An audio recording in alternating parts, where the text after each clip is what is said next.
But I think the development of full artificial intelligence will spell the end of the human race. It's a flying object, and we don't know what it is. I would hope somebody is checking it out. It was a rocket or whatever, but incredibly fast, opposite direction. It was too fast to be an airplane. I'm glad the Pentagon is looking at this, because if it poses a threat, I want them on top of it. Well, the craft generates its own gravitational field. So you said there's lights in the sky? The internet has become the command center for criminals and terrorists. 911, what's your emergency? I need help, please help me! Aliens won't let it happen. You know, that's what we're instructed to say. Roswell, Area 51. Alien kept deep under the ground. 1, 0, 1, 1, 1,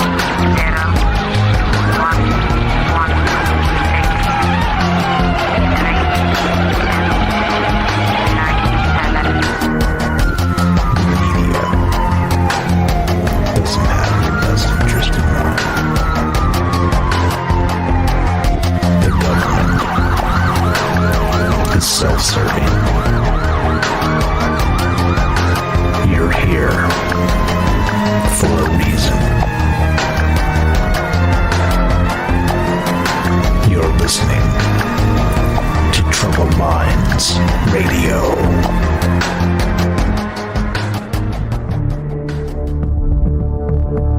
Broadcasting live from a secret bunker just off the extraterrestrial highway. Somewhere in the desert sands outside of Las Vegas. From somewhere in space-time, loosely labeled Generation X on planet Earth.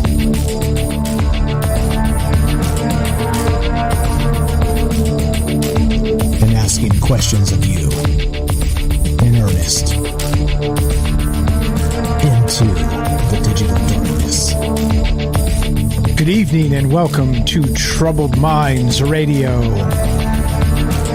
I'm your host, Michael Strange, and hello to all of you who may also have troubled minds. What's going on, guys? It is Monday night, which is one of the nights we get together and talk about all the things we're not allowed to talk about. We do it Monday, Tuesday, Wednesday, Thursday at 7 p.m. Pacific. And what are those things we're not allowed to talk about? You know what they are. Aliens, conspiracy, the paranormal, the government, academia, the 24-hour news cycle, propaganda, and the general feeling that we live in the upside down. What is going on? Happy Monday. Remember, it's not Monday that sucks, it's your job that sucks. That's pretty much the crux of it. Mondays can be as lovely as any other day as long as you make them that way. All right. So as you guys know, this show is going on damn near 4 years. Very, very proud of that. We're about 4 years old the first week of April, so we're getting there. And not just that, it's been a great way to just have amazing conversations. That's what this is all about. This is not about preaching or trying to teach anybody anything. It's kind of looking at news cycles and considering what the hell's really going on in the world we live in, and including you. Like I always said, way back in the old days when we started this show, the whole idea was not to preach and rant and shake your fist at the air and curse the sky. None of that. It was about getting together and meeting people and talking and hearing what just regular everyday people have on their mind, and that's really what this has always been about. So that's my long-winded way of getting it around to saying we're doing this live. We've always done this live. We'll always do this show live because as far as I'm concerned, that's the only way to do it. Because if not, we don't get your input. And without your input, it's just me. I may as well be mumbling in a corner to myself, So as I say that, we are doing it live, of course. We're streaming on Rockfin, YouTube, D-Live, and Twitter. And, of course, we're broadcasting live on the Fringe FM. And we're taking your phone calls. Like I say, and it's the truth, I don't have any inside sources. Galactic Federation ambassadors, like Ryan Gable says. I find that super hilarious. Nobody leaks anything from Congress to me. Nothing. None of that stuff. My secret weapon is you. The secret weapon of Troubled Minds is you, because we get together and put our minds together and just consider crazy things, wild things. I don't know about crazy. I think that's probably a pretty pointed and not fair term, but let's say very, very wildly speculative things sometimes, and other times things that are very obviously closer to the truth. But I'm less concerned with the truth and more concerned with a conversation. So there you go. If you want to be part of the show tonight, you can give us a call at 702-957-1037. That's 702-957-1037, and we'll put you on the show. It's as easy as that. And let's see, what else do we got? Now, like I said, we're broadcasting live on the Fringe FM. That's digital radio, and you can please join the Discord at troubledminds.org. Click the Discord link, and also fringe.fm/chat. That will give you a direct invite into the Discord there. And I'm watching all of them. I'm watching all the chat and all the places, and trying to keep up with all your guys' amazing thoughts and ideas and incorporate them into the show as we go. So there you go. That's where we begin. One more thing too, please download the Fringe FM app. You can find it for free on your, of course, Apple and Android app stores, and it's the easiest way to listen to Troubled Minds. So when it comes down to Monday through Thursday at 7 p.m. Pacific, just smash the play button on the Fringe app, and you get little old me, you get little old you, and you get all the rest of the amazing programming that goes on the Fringe FM. Okay. All right. We're doing the news show today. We do a news show on Monday and Friday at 3 p.m. Pacific, and that goes on Twitch exclusively until 24 hours later. That's a little stipulation they have to monetize on Twitch. It has to be a 24-hour exclusivity thing, but not to bore you with details. We were talking about some interesting things today, per usual, right? Like I said, I look at news cycles. I consider myself a semi-pro conspiracy theorist, and, well, just looking at news cycles, if that's not enough to make you a conspiracy theorist anymore, I'm not sure what is. But we came across this article, and it was pretty amazing. This is from Salon, and I can't believe I just said that this is an amazing article from Salon, but I said it, so I may as well roll with it. And it got me thinking in terms of not just, maybe terrestrial varieties of this. We've talked about the micro and the macro before, and how there's just this really, really interesting correlation of big and small, and how all of it seems to sort of tie together in one way or another, no matter how big you go, no matter how small you go. And so we start here. We start with this. Salon. The weird reason symmetry abounds in nature may have to do with our genes striving for efficiency. Okay. And it says, quote, "The beautiful symmetry that we see everywhere is primed to appear," one scientist told Salon. And that seems legit, right? I'm like, okay, I can start with that. I can roll with that. And we'll read just a little bit of this, and then you'll see how this spiraled into something way out there, because, of course, it's hard for me anymore to just kind of read things and take them at face value. After doing Troubled Minds for so long, I start to think in terms of, big and small and everywhere in between. And so let's do it. Let's do some of this. So here it says, straight from Salon, this article again, good stuff. As always, my links will be in the description down below. You can find them on YouTube and also on the podcast feed. So if you want to read these articles in their entirety, I do recommend it, because there's a lot of really good information in this stuff. And I just pick parts out of it, because I can't just go through all these articles, because number one, I'd bore you to tears, and number two, I can't read that long. I'll fall asleep. But anyway, here we go. Let's start here. It says, from mesmerizing symmetry of spiraling sunflower seeds to mirror-like sides of the human body, patterns dominate nature. Aesthetic appeal aside, what advantage does repetition afford? And of course, the question baffles experts, but a group of scientists have a controversial answer. It's the wrong question. A young professor at the University of Bergen, Dr. Ian Johnston, asked a different question, and it's this. Can something inherent about evolution explain the prevalence of symmetry? And I think that's a fantastic question, because if we're talking about evolution, of course, we know evolution of the species, all the rest of these things. Yes, fractals. What's up, Oxyuki in the chat? I see there, fractals. That's really what we're talking about. We're talking about fractals tonight, but we'll start with genetic symmetry and how this actually becomes a thing, and how big and how small does this go. I think when you start looking at this, you'll see that it's, again, sort of backed up. I mean, you could say scientifically in so many aspects.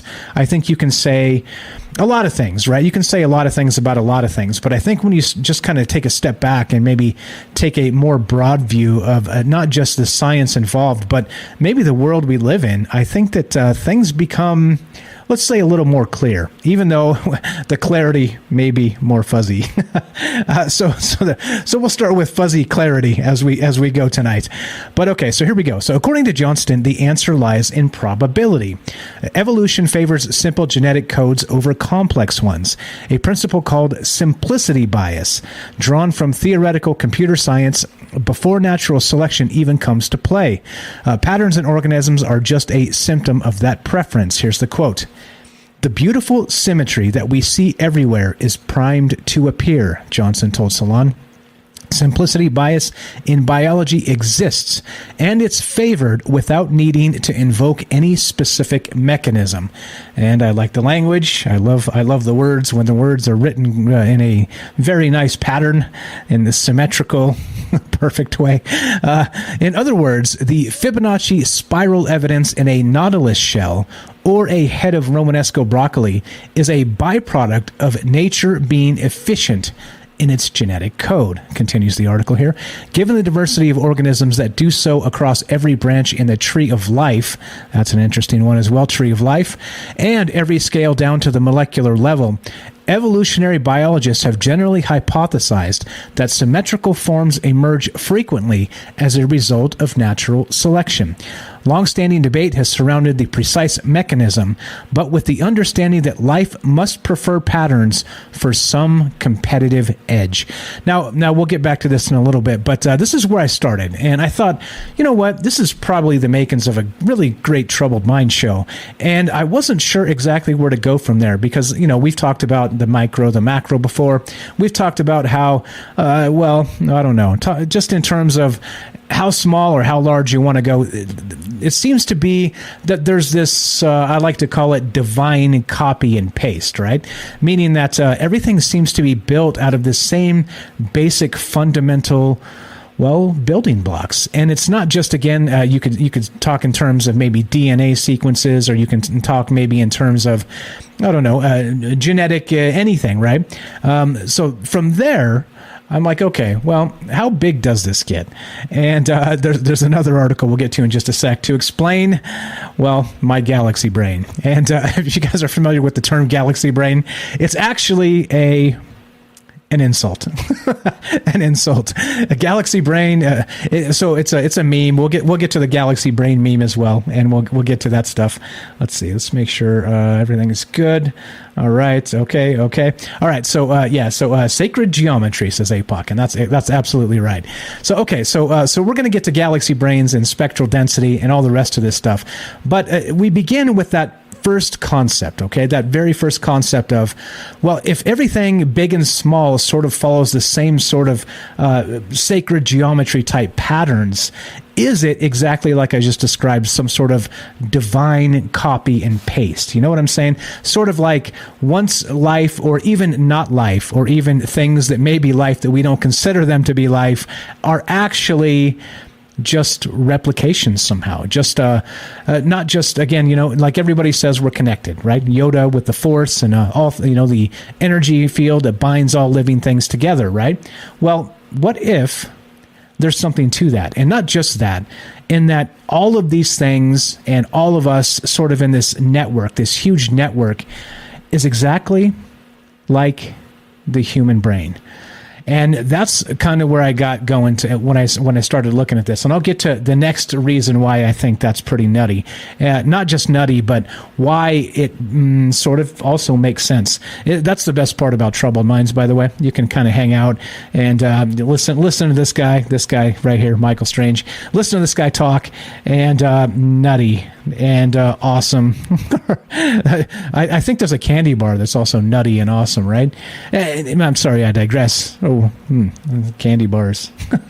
Okay, all right. So let's see what's going on, guys. Hope everybody's well out there. Just reading the chat, and thanks for being here. Thanks for being enthusiastic. Okay, so the thing is this, right?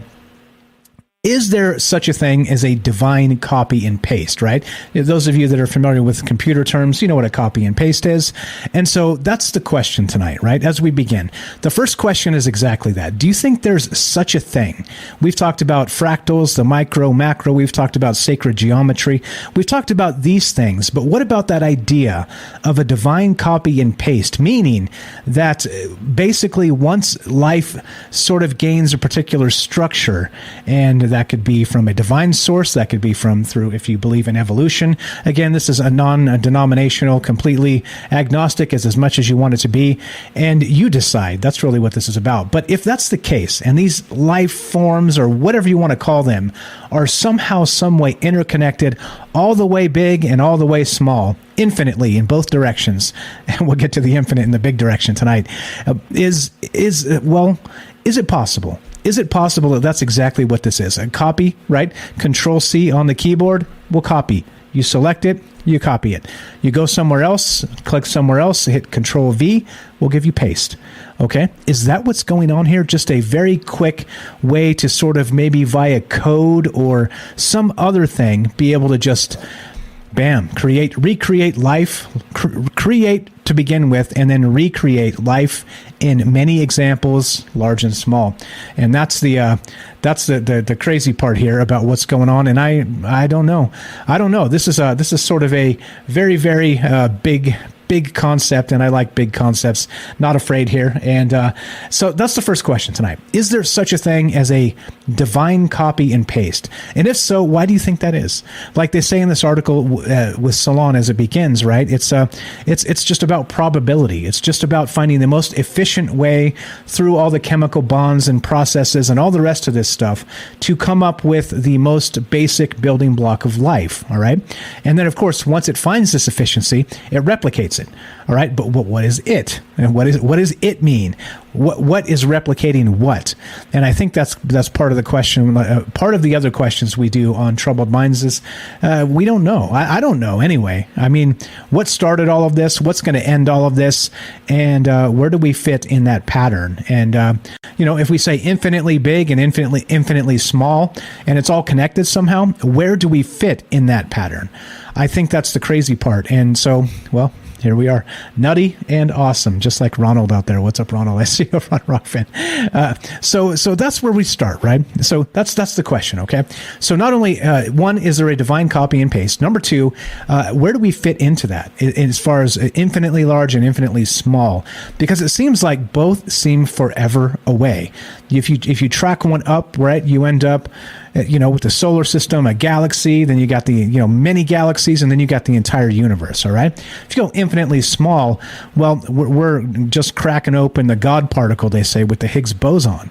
So, I mean, literally, it seems forever away in both directions. And, well, where do we fit? And so that's the other question. So how much of this do you think, again, so to kind of just layer on some more thoughts onto this as we get going and hopefully get your take on this, at what point do you think it's actually, as I put in the title there, unmistakable symmetry or just some random similarity? I think that's the question tonight, and that's where we go, and that's what we do. I see you guys in the chat. What's up? Thanks for hanging out. Thanks for being here. So those are the questions tonight as we begin, okay? And we've talked about this before, but it gets even more bizarre as we get into this. Let's do a little bit more from this article regarding the evolution, genetics, and this sort of thing, and how maybe there is this idea of a divine copy and paste, at least just for brevity purposes, at least just for efficiency in the, let's say, animal kingdom, because, well... Oh, animal kingdom. All right, here we go. So given the diversity, I just read that. Let's see. It's too much to just be natural selection, tweeted Dr. Chico Camargo. This simplicity appears in vertebrates and invertebrates, in plants and bacteria, in RNA secondary structures, and in the cell cycle.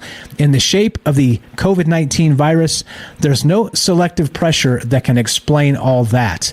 And so that's where it starts to become woo, double woo, lots of woo, maybe creator level woo. And so that's right down the alley of troubled minds here. So let's see. The research team published a paper last Friday in Proceedings of the National Academy of Sciences that could topple that assumption. What they found was that the preservation of phenotypes displayed traits from genetic code resembled the selectivity of a computer algorithm. Uh-oh, speaking of algorithms, what's up, algorithm in the chat? I see you there, buddy. Quote, "We don't need to look at a flower and say, that was selected because it was symmetric," Johnston said. "There's some preference just from the way evolution works as an algorithm." All right. Using computational modeling, the team demonstrated how their hypothesis, based on algorithm information theory, functions at the genetic level. Quote, "Nature is exponentially biased towards these simple outputs. And in the RNA, you see this very nicely," asserted corresponding author Dr. Ard Lewis. He continues, "Rather than it being a bias towards symmetry, it's a bias towards these low outputs with low descriptional complexity." There you go. If that didn't put you to sleep, I'm not sure what did. But here's the thing. There's a larger question, all right? Meaning, this is how it all came together today when I was like, okay, this is a great place to start. But where does it go? How big, how small? We're going to do how big tonight, but we can also go how small because, of course, this is, as you know, nonlinear, open-ended, and that's how we do this. Let's go. Actually, we got a phone call. Let's take this real quick so we don't have to wait. Welcome to Troubled Minds. You're on with Mike. What's your first name? Where are you calling from? Hey, how's it going? I'm Aaron. What's happening? What's your first name? Yeah, I'm from What's your first name again?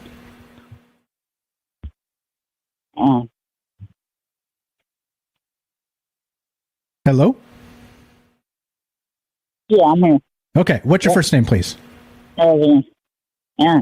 Aaron. Okay, you mumble just a little bit, so it's hard for me to pick up. Aaron, go right ahead. You got about 3 minutes. What are your thoughts on this? Yeah, you're just talking about the fractals and stuff, and it's like, I mean, if you look at like a fractal in a microscope, there's like little parts of it that go out, and like if you look at just like little things in the microscope, you'll see that like everything's affected by thought, and the fractals are basically just like energy that we aren't really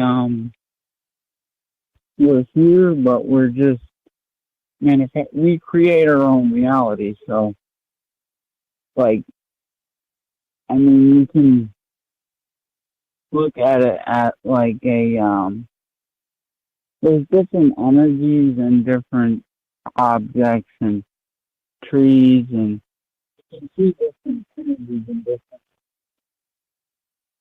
The fractals are like, if you look at them, they're just like in different kinds of things. They look like little. They're just like looking at them, like objects have energy, like it's matter, but it's alive. And like while we're alive, we have the ability to. Things are infinite, but like.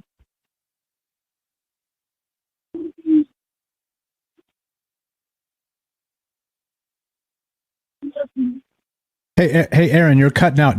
Can you hang on for a few minutes till after the break here, and we'll get back to you?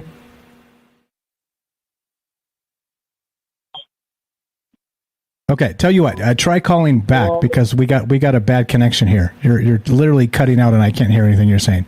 So please give me a call back and we'll put you back on the show. Appreciate the call. Sorry about that. Sometimes the technology works against us. Appreciate that phone call getting us kicked off, Aaron. And like I said, just give me a call back. We'll put you on after the commercial here. So all right, that's what we're doing today. We're talking about this idea of not just fractals, all right, but how about the idea that this divine copy and paste goes as big as you want it to go, as well as small as you want it to go. And the question becomes, do you think this is an accident? Do you think this is by design, or do you think it's something else entirely?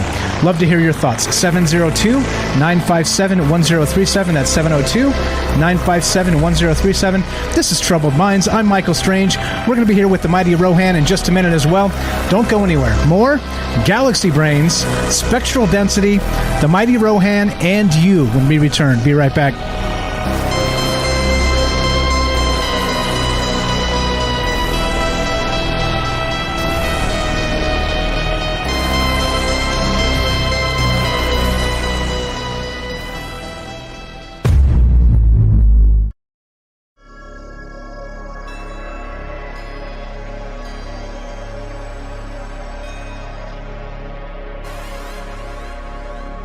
Welcome back to Troubled Minds. I'm your host, Michael Strange, and we're here with the mighty Liam Martin, and we're streaming on DLive, YouTube, Twitter, and Rockfin. And of course, we're broadcasting live on the Fringe FM. We're taking your phone calls tonight, per usual, if you want to be part of this discussion. Do you think there's a divine copy and paste, and how big, how small does this micro-macro thing go? Love to hear your thoughts on this. We're going to get to the Galaxy Brain in just a moment, because I promise you there's a connection here, and we'll get to that in just 1 second. One more time, 702-957-1037. That's 702-957-1037. We'll put you on the show. Aaron, like I said, we lost you. You were super quiet, so you got to speak up, please, pretty please, first off, and then second, we had a bad connection, so it was kind of crackling out. I couldn't hear a thing you said, so you're definitely welcome to call back, so please do. I appreciate you kicking us off and having some great ideas to start the conversation tonight. But okay, so let's get to the famous Liam Martin, the mighty Rohan. What's up, brother? Are you there? Test 1, 2. Mike, check. Can you hear me all right, Mike? Loud and clear. The mighty Rohan. Not too loud, is it? No, perfect. I got all that stuff on my end, like super worked out as well. So even if you're quiet, I got a boost, and if it's too loud, I got a limiter. I got all the bases covered. Unless you're super quiet, I got you covered. What's up, bro? How are you tonight? Yeah, that's fair enough. I'm doing okay. I'm doing all right. Mike. Been on the allotment plot today, homesteading. Nice. Oh, so you may have an idea about how to maybe begin life from a patch of dirt, and maybe have an idea on this macro sort of thing. I'm sure you heard us get going tonight, right? And you were part of the news show today with this idea of efficiency in nature, and I'm describing it tonight as that idea of divine copy and paste. What are your thoughts on this as we get going, my man? Well, I love how you just made that little link there about being on an allotment plot, the micro and the macro, because it's a little segue to the side there. It just got me thinking, because that kind of is how it is in terms of, because you get cycles in nature, don't you? Do you know what I mean? Like you can watch nature and see the way they take care of the young, and you can kind of see little nuances the way we do it and stuff. Do you know what I mean? It's little things like that. So yeah, nice one, good one on that. Thank you. I try. And also earlier you were talking about these are big concepts. This is my kind of baglight, so I sort of called in. But it just reminded me that you got your big concepts right here again, Mike. But I'm not scared on that. Not scared. No matter how big the concepts get, I'm not scared. Okay, so let's get it to the next level here. So I know you saw see, look at that. I got the allotment set up. Your homesteading, and then you got my homesteading right here. I appreciate the banter back and forth. So not just with this idea of this micro macro again, divine copy and paste. Check out this next one right now. This starts to get super weird, and this is what really blew up my brain when it comes to this. All right, so this is from Futurism.com. Scientists say the human brain has odd similarities to the entire universe. Yep. An astrophysicist and a neurosurgeon teamed up on the ultimate galaxy brain theory. And just real quick, because I don't want to drown you in words here, but, well, I mean, I do, but not from the article. So here you go. Let's see. The University of Bologna astrophysicist Franco Vazza and University of Verona neurosurgeon Alberto Faletti detailed the surprising similarities between the cosmic network of galaxies and the complex web of neurons in the human brain. They published a new paper, roughly 20, and saying that the brain, despite being roughly 27 orders of magnitude apart in scale, the human brain and the composition of the cosmic web show similar levels of complexity and self-organization, according to the researchers. Now, listen to this. The brain contains an estimated 69 billion neurons, while the observable universe is composed of at least 100 billion galaxies, strung together loosely like a web. Both actual galaxies and neurons only account for about 30% of the total masses of the universe and brain, respectively. And both galaxies and neurons arrange themselves like beads on long strings or filaments. In the case of galaxies, the remaining 70% of mass is dark energy. The equivalent of the human brain, water. Quote, "We calculated the spectral density of both systems," Vazza said in a statement about the work. "This is a technique often employed in cosmology for studying the spatial distribution of galaxies." All right, there you go. How's that for I got your galaxy brain right here? What are your thoughts there, my friend? If you're there, or if you're not there. Test 1, 2. The mighty Rohan. Oh, you're muted. You're muted. So, okay, yeah. So there you go. I'll drown you in those sorts of words. I think he's there, but he's not there. But okay, so that's what got me thinking in these terms, right? So not just where we start with this idea from Salon, right? And talking about the symmetry of nature and genes and striving for efficiency. Didn't we have this other idea of, you got it, the brain and the universe being spatially similar? What's up? You there, Rohan? I see you now. You got, yeah. Sorry about that. I've got a bit of a dodgy cable for some reason. That's okay. I think you're good. Test 1, 2. Okay now, yeah. Sorry, I've got a bit of a dodgy connection. I did it in just the right spot and I was trying not to move. And then you know how it goes. Yeah, then you got to crane your neck because it starts to get stiff. Yeah. Okay, I think you're good for now. What are your thoughts here, my friend? Yeah, you got me with that one. I was just frantically typing as well. I just knocked the mic and that. But yeah, you mentioned the cell in the article. It mentions that self-organizing sort of characteristics of the universe, and it takes me in two directions with that, because I think that is a really fascinating thing when you consider, like, in the science of it and in biology and with DNA as well, especially.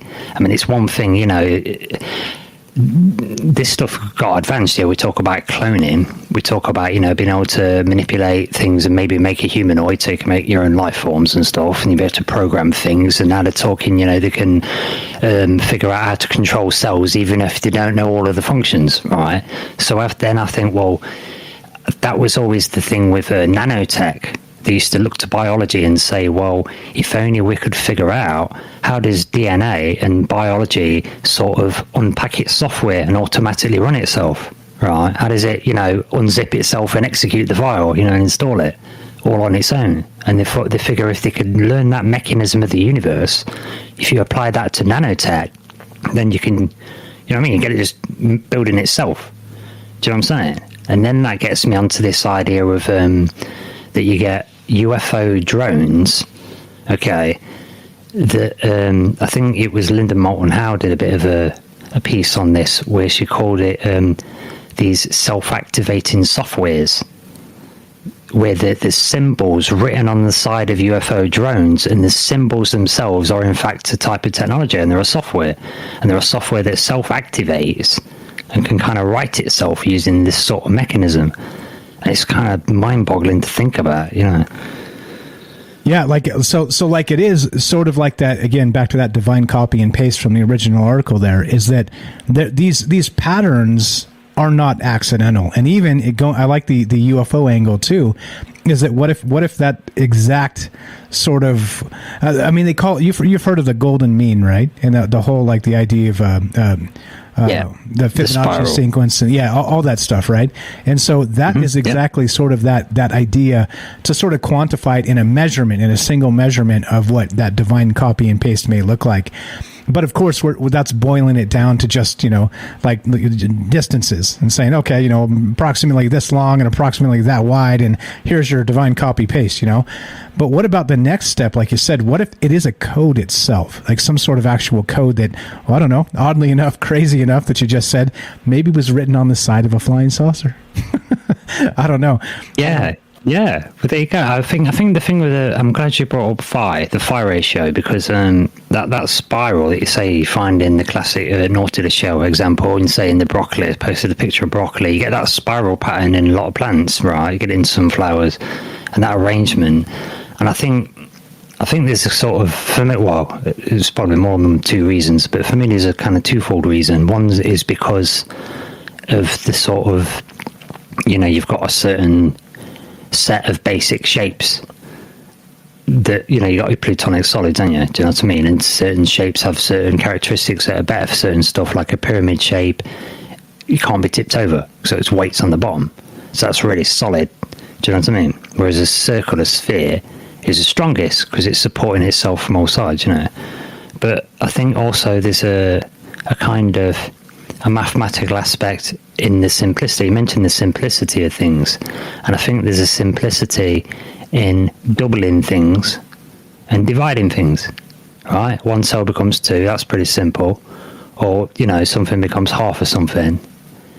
So I think when we look at the phi ratio, if you look at it, just the basic geometry of it, the way that you can draw a golden mean is by drawing, would you draw a square? And then another square next to it to get a rectangle. And then you just keep doing that, making squares and rectangles. And then you join the corners and you make this spiral that gradually has this correct arc for this golden phi ratio. And I think there's a beauty and a simplicity and a clue in there, in that is doubling. Do you know what I'm saying? Doubling and dividing. And for me personally, I think, strange as this may sound, I think that's the function of the way that time moves. It does a doubling and dividing thing, and that is actually the solution to an age-old sort of philosophical issue.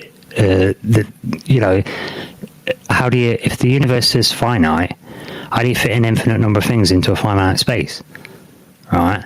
And the solution is really simple. It's by division. Okay, because mathematically you can keep dividing things. You talk about infinitely small. So if you did a mind experiment, you couldn't physically do this, but if you do a mind experiment, if you can only fit 100 chocolate chip cookies into a tennis ball, it's a finite space. Well, then you'd have to divide the chocolate chip cookies to become 200 in a tennis ball space, and then divide them to become 400 and then 800. And it's like you say, that can go on forever. Now in physics, the infinitely small, they don't bother measuring it. It can be so insignificant. But they have an infinitely big, which they literally call a nasty infinity, because you can't really ignore it. But they do. They cut that number, Michael, to become a finite number, to do some of the, I think they make it Planck's length or something, or a portion of it. But you're still cutting an infinite number, fudging it into your equations. It can never pan out, can it? Do you know what I'm saying? Yeah. So exactly, if you boil down whatever that equation is down to like the prime number version of it, and this is the, again, back to the golden ratio, that the exact same thing. And again, like I'm not that's probably like hip shooting in my opinion. Again, my opinion is only worth what it is. It's just an opinion.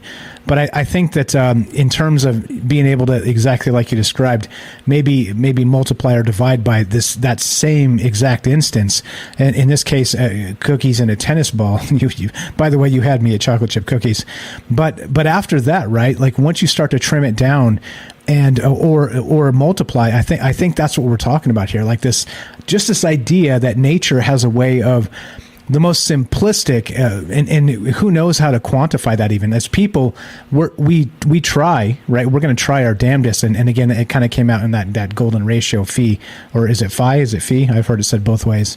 But in any case, I think that basically, if you can boil that down to, well, this idea that nature is the most efficient, and again, it works in fractals because it's the easiest way to just put a puzzle together. You got the puzzle pieces and you just go. I don't know. I think it's pretty incredible. And then on top of that, you stack this idea that the brain itself is basically what they're saying, roughly again, a sort of mirror image density-wise in spectral density to the entire universe itself. That seems pretty wild, don't you think? Which, again, it kind of begins to ask a ton of questions in my brain, right? Number one, like was said in the chat, which we'll get to a little bit later tonight. What's up, Exo out there? I see you in the chat. Says, listen to us for a long time on the podcast, but now just got to catch us live. Well, welcome to the joint. The thing is, though, what if this entire universe is simply the brain of some sort of celestial entity? That's what's on my mind tonight. What's your thought there, Rohan? Well, we'll see. Now we're cooking, so whether rubber meets the road, might, you know. Yes, sir. I mean, well, this is the thing. It sounds nuts, doesn't it? Like you say, like earlier, double woo and whipped cream, but the thing is, we've come to science in this field of studying consciousness and astrophysics, particle physics, is starting to have to come to this admission that, yeah, the universe seems to be made of consciousness. Our mind is consciousness. It's non-local. Coming to that, so then it is a mind. It's like it's all mind, and so whose mind? Like I say, because it can't be all ours. It's not mine individually, is it? It's not yours. We're inside of it. You know, or it's all of ours, or what is it? You know, so it's somebody's thinking place, and we're in it. Which means exactly what? I wish I had answers to this one, because this is a big question. But that's the question. Are we inside a body? Are we in a body? Because they say that about, is it Shiva or Lord Vishnu or something, or Krishna or something? They describe the ultimate being is like a dude lying down, and all the pores of his body, instead of leaking out sweat, it leaks out universe after universe after universe. Do you know what I'm saying? That'd just be nuts, wouldn't it? Imagine if that was actually the thing. It's just a dude lying down chilling, and there's all these universes just popping out of the pores of his body. All the sight to behold.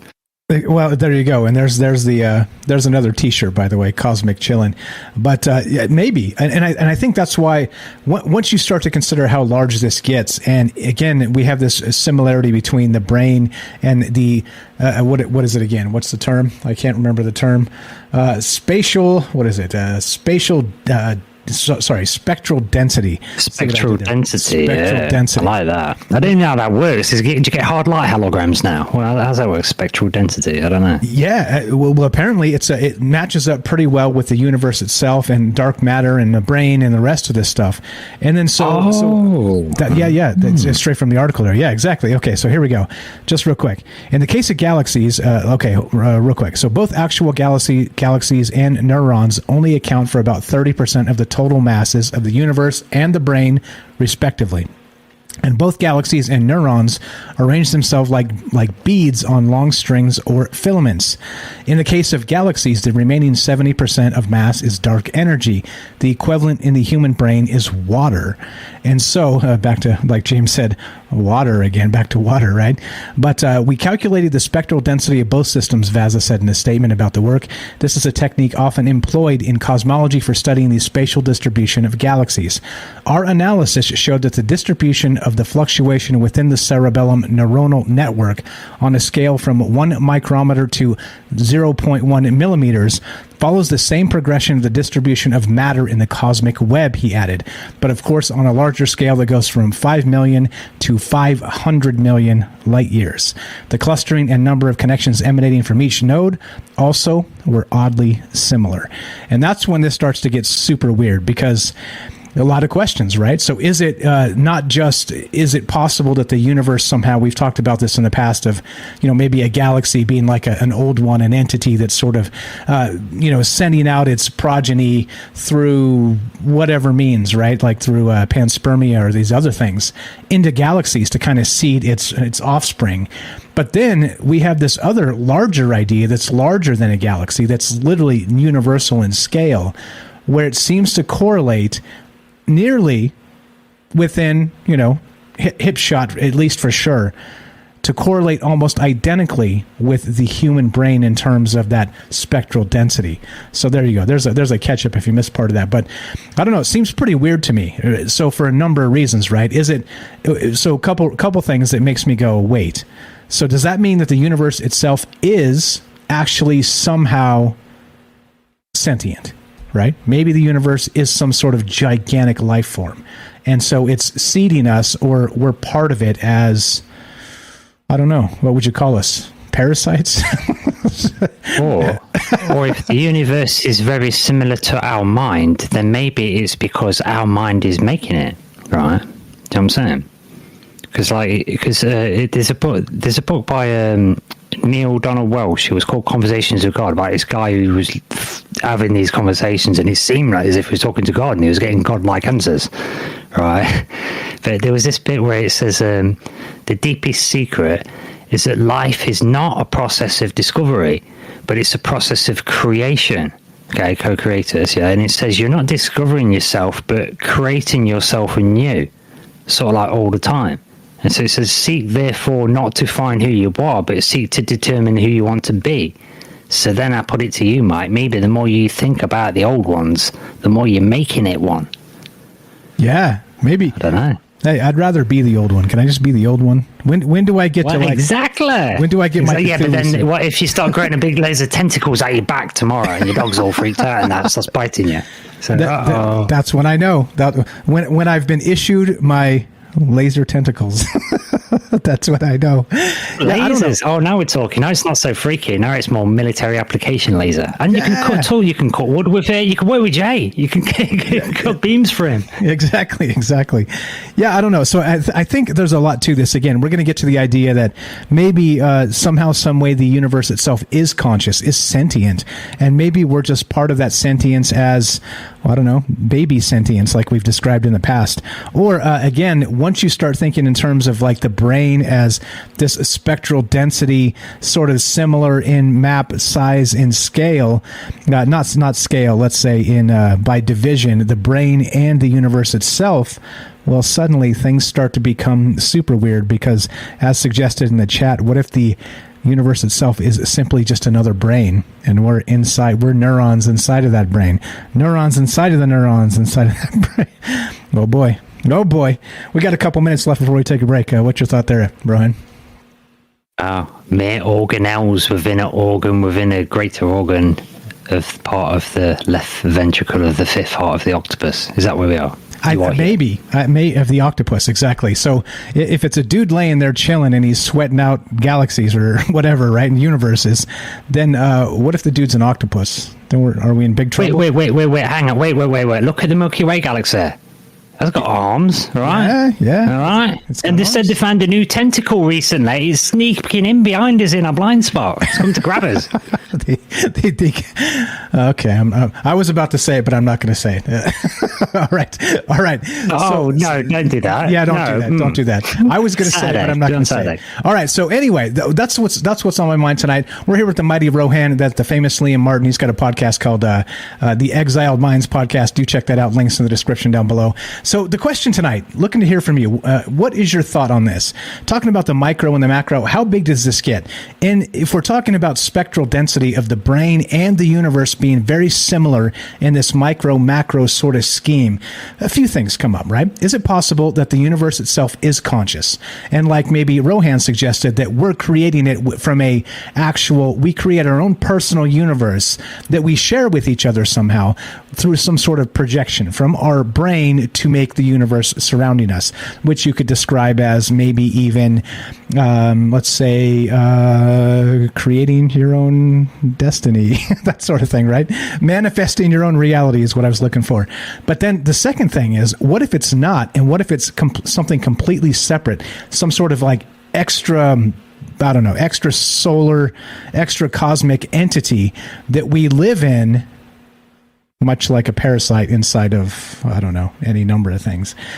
You tell me. So those are the questions tonight. How big, how small does this get? And what about this idea of a spectral density? Do you think there's something to this, or is it just scientists getting together and going, words and words and numbers and words and words and numbers? How can we justify the grant money this year? Exactly. That could be. That could very well be. So, all right. So as we get to the bottom of this, well, the top of this, because it's the top of the hour, love to hear your thoughts. What's your idea here? Galaxy brains, spectral density.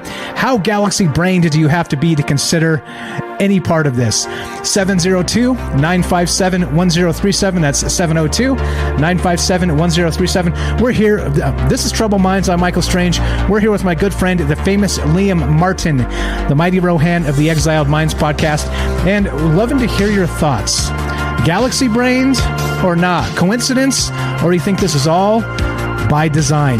One more time, 702-957-1037. Don't go anywhere. More Troubled Minds, Galaxy Brains, Spectral Density, and your calls when we return. Be right back.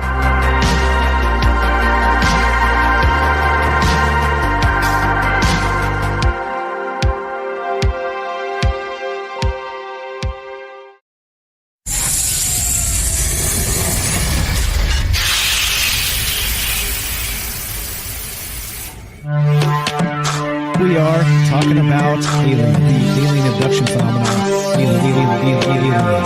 The aliens are looking through your eyes and they're accessing your optic nerve. I'm doing fantastic. And through that optic nerve, they're transferring to your brain. People random images as they traverse neurons in the brain. So we got, all right, so maybe, and they also feel them planting or receiving memories or ideas or images.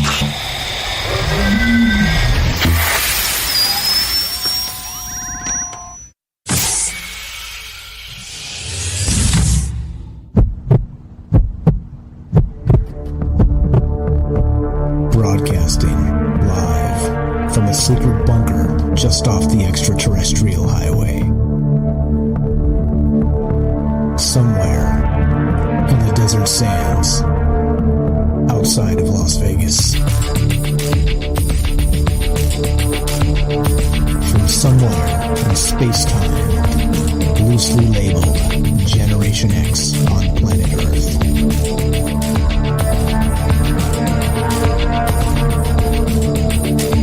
And asking questions of you in earnest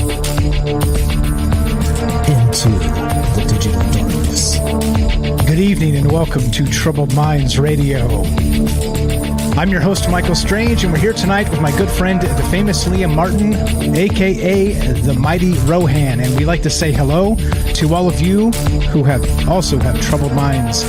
All right, this is the show where we get together Monday through Thursday, 7 p.m. Pacific, to talk about all the things we're not allowed to talk about. You know what they are: aliens, conspiracy, the paranormal, the government, academia, the 24-hour news cycle, propaganda, and the general feeling that we live in the upside down.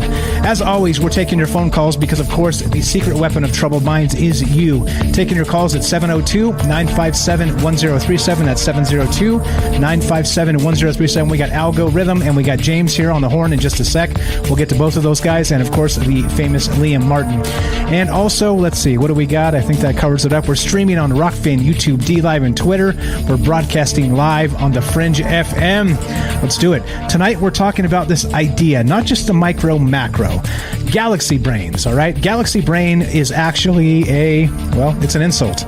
You're supposed to say, this galaxy brain dude. This galaxy brain person. You're supposed to be mad when you say it. It's one of those internet goofball mad things. I'm so mad he's galaxy brained, right? But galaxy brain in and of itself is an interesting term because we got this article from Futurism, and the scientists recently have mapped, not just a astrophysicist and a neurosurgeon got together and looked into what's known as the spectral density of both the human brain and the universe at large, and found that it's very, very similar. Great comment from Robert, and we'll get to the phone calls and Rohan in a sec. The universe is a copy and paste of our own human brain network. So is it the other way around? What's up, the mighty Rohan? Welcome back. How are you? Good. I'm good. Good. Looking good. Feeling good. The mighty Rowan. Yeah. The mighty Rowan. Got some calls coming. We've got James got a mic on the phone. Yeah. Yeah, for sure. The mighty Rohan rears his ugly head. Did you catch that reference earlier when I said that? Okay, all right. Hey, I'm talking here. All right. Anyway, so we're taking your phone calls as we talk about this. Let's go to Mike in Colorado. Algorithm. Welcome to Troubled Minds, my friend. How are you tonight? I'm doing well. Thanks for having me in the bunker. Pleasure's ours. Pleasure's all ours, my friend. Yeah, right? Little upgrades here and there. We just upgraded because you called. Well, I tell you, Rohan kind of tripped something in my mind. I used to read and study the shaman, and they call them sorcerers in Mexico. And in the way the double slit experiment kind of implies that matter doesn't show up until it's observed, their personal belief was the universe only shows up to the observer. It's all inside. Everything outside is just pure photon energy being decoded through our brains. So when Rohan said, well, maybe we're creating the universe, there's a lot of school of thought out there that says absolutely that's the case. And as we disband the nonsense from our minds, the upside down, as you call it, people seem to get a lot more clear. And lately, the past couple of years, I've noticed people have spoken about being a lot more clear with instantaneous manifestation, time slips, dream visions, and things like that. So when I look at the brain symbolizing the entire universe, the mind would be that interface for me, and it kind of would be where what we are experiencing, it's because we're experiencing what we're experiencing. That make any sense? Yeah, so meaning it's not the universe as the construct. We are it, and we're actually sort of projecting the universe based on our own experience? Yes, and our own intention and our own upbringing, our own family units that give us beliefs and thoughts and ideas. They go back to a point where, and it's a claim that when the white people first came to North America, the natives didn't ever see the boats because they'd never seen a boat. They had no idea what that ship was. So they literally have writings where they said people just came out of nowhere and stepped onto the land. So I think that's something that's very possible. And as they explore their science and we keep making technology that replicates what we already seem to do. We make these new text machines where you can have mind-to-mind contact, which we probably already could at some point. And then we develop language and dumbed ourselves down. We seem to be making dumber versions of the universe as we go along. I'm not really sure how else to put that. That's well said, my friend.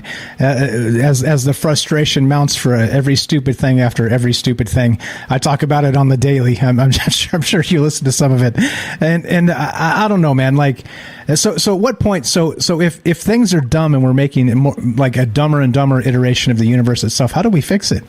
How do we fix this, Algo? Well, I tell you, we would really look into what our minds are and who's in charge of them. And every single thought that a person has in their mind, they literally need to spend time and stop and say, okay, is this my thought or did this come from someplace else? If we come down to our own thoughts, they'd be so basic, just like native people that still roam this realm. They don't, they live in the bush, the Bushmen in Africa, the guys in Central Asia. They don't do all the nonsense that we do. So I think it's a matter of clearing out what we think is our mind and our own thoughts and really getting back to just the real simple things in life.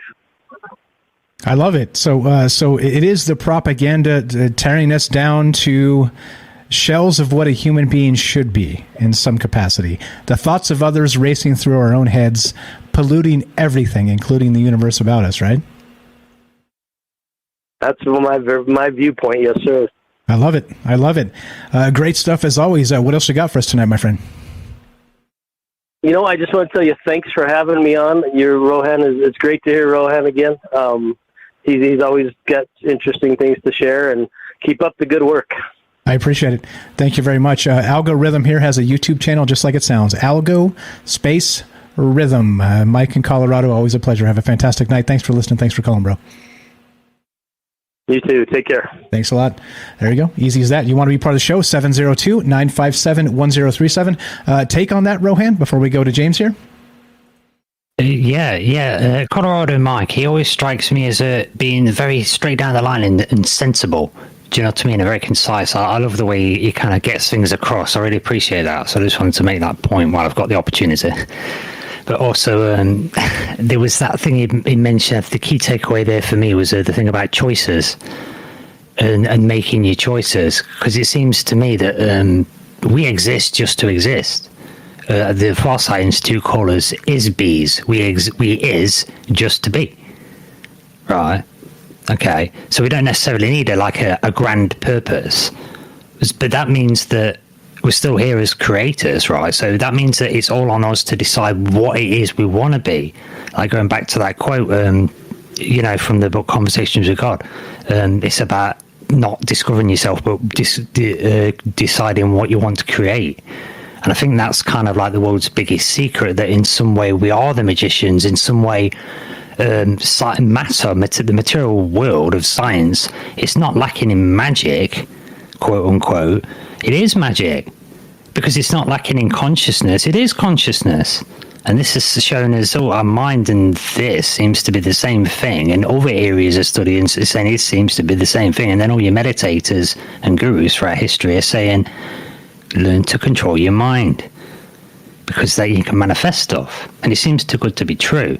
And yet all the science seems to be pointing to that's how you do it. So I think, the key takeaway there from Mike is the choices. Make your own choices, because it seems to be the key factor in determining if you're going to get what you want. And there's one thing you can be sure in life, is choices have to be made about stuff in your life. And if you don't make the choices, you're pretty much guaranteed they're not going to be outcomes that you want. So it's about that taking control stuff, innit? Or big boy pants time, as I say. Yeah, definitely. There's a quote that comes to mind. I have all these random quotes just floating around in my brain. I forgot who said every single one of them, and I just forgot what that one was. Let's see. It was something. Oh no, it was this. Control your thoughts, because if you do not, for sure, somebody else will. It's something to that effect. And I don't know who actually said that, but that's exactly that's the one I was reaching for. Thank you, Michael. You were reading my mind? Really? Oh, damn it, Rohan. Why? Get out of there, man. Get out of there. Get out of my brain. It's fun. It's fun. Get out of my brain. It's a scary place, though. Yeah, it is a scary place, that's for sure. Get out of my brain. It's not worth it. Yeah, no, it's totally not worth it. We're looking to hear your thoughts on this tonight. Scientists have said the human brain has odd similarities to the entire universe. And in terms of this, spectral density. And what does that mean? Sure, it's kind of a galaxy-brained conversation. But hey, here we are doing it anyway. What are your thoughts at 702-957-1037? We're here with the mighty Rohan. And, of course, James Salcedo of Salcedo Paranormal. What's up, James? Welcome to Troubled Minds. How are you, my man? I'm good. Great topic. Thank you. Just stumbled luckily across some amazing articles, so here we are. We find ourselves in this galaxy-brained discussion. What do you think, based on not just what Algo said and everybody else said so far, Rohan and myself, what are your thoughts here? Do you think this is, again, too far off the rails for us, or do you think we're right in the pocket this time? No, this has been amazing hearing everyone's thoughts, and they've kind of helped me. They've also kind of influenced some of mine here. Also, it's great to hear everyone, and it's great to hear Rohan here again as well. So, but this got me thinking of one of the few movie references I know. The very end of the first Men in Black movie, with the basically the alien at the very end that has all these spheres or orbs or whatever they are, and each one is a universe. Because the end of the movie, it zooms out from Earth all the way out of this orb, and there's a bunch of these things in this alien creature's hand, and it just made me think about kind of almost like projecting that further, taking that situation further, where what is something like that doing with all these universes, and who is it? But it got me wondering, well, what if it is altering them somehow? And it just got me thinking of someone with tools, or even like a surgeon, as in like almost like a cosmic kind of brain surgery.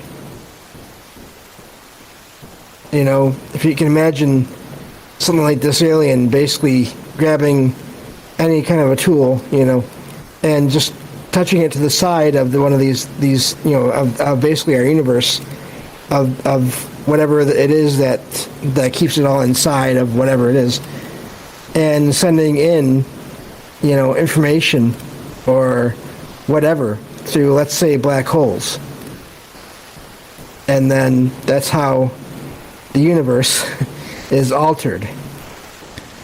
And we're still here, we're still conscious, and I'm not saying that none of that's true, but it almost makes me think of that as being the other of whatever it is so many people experience.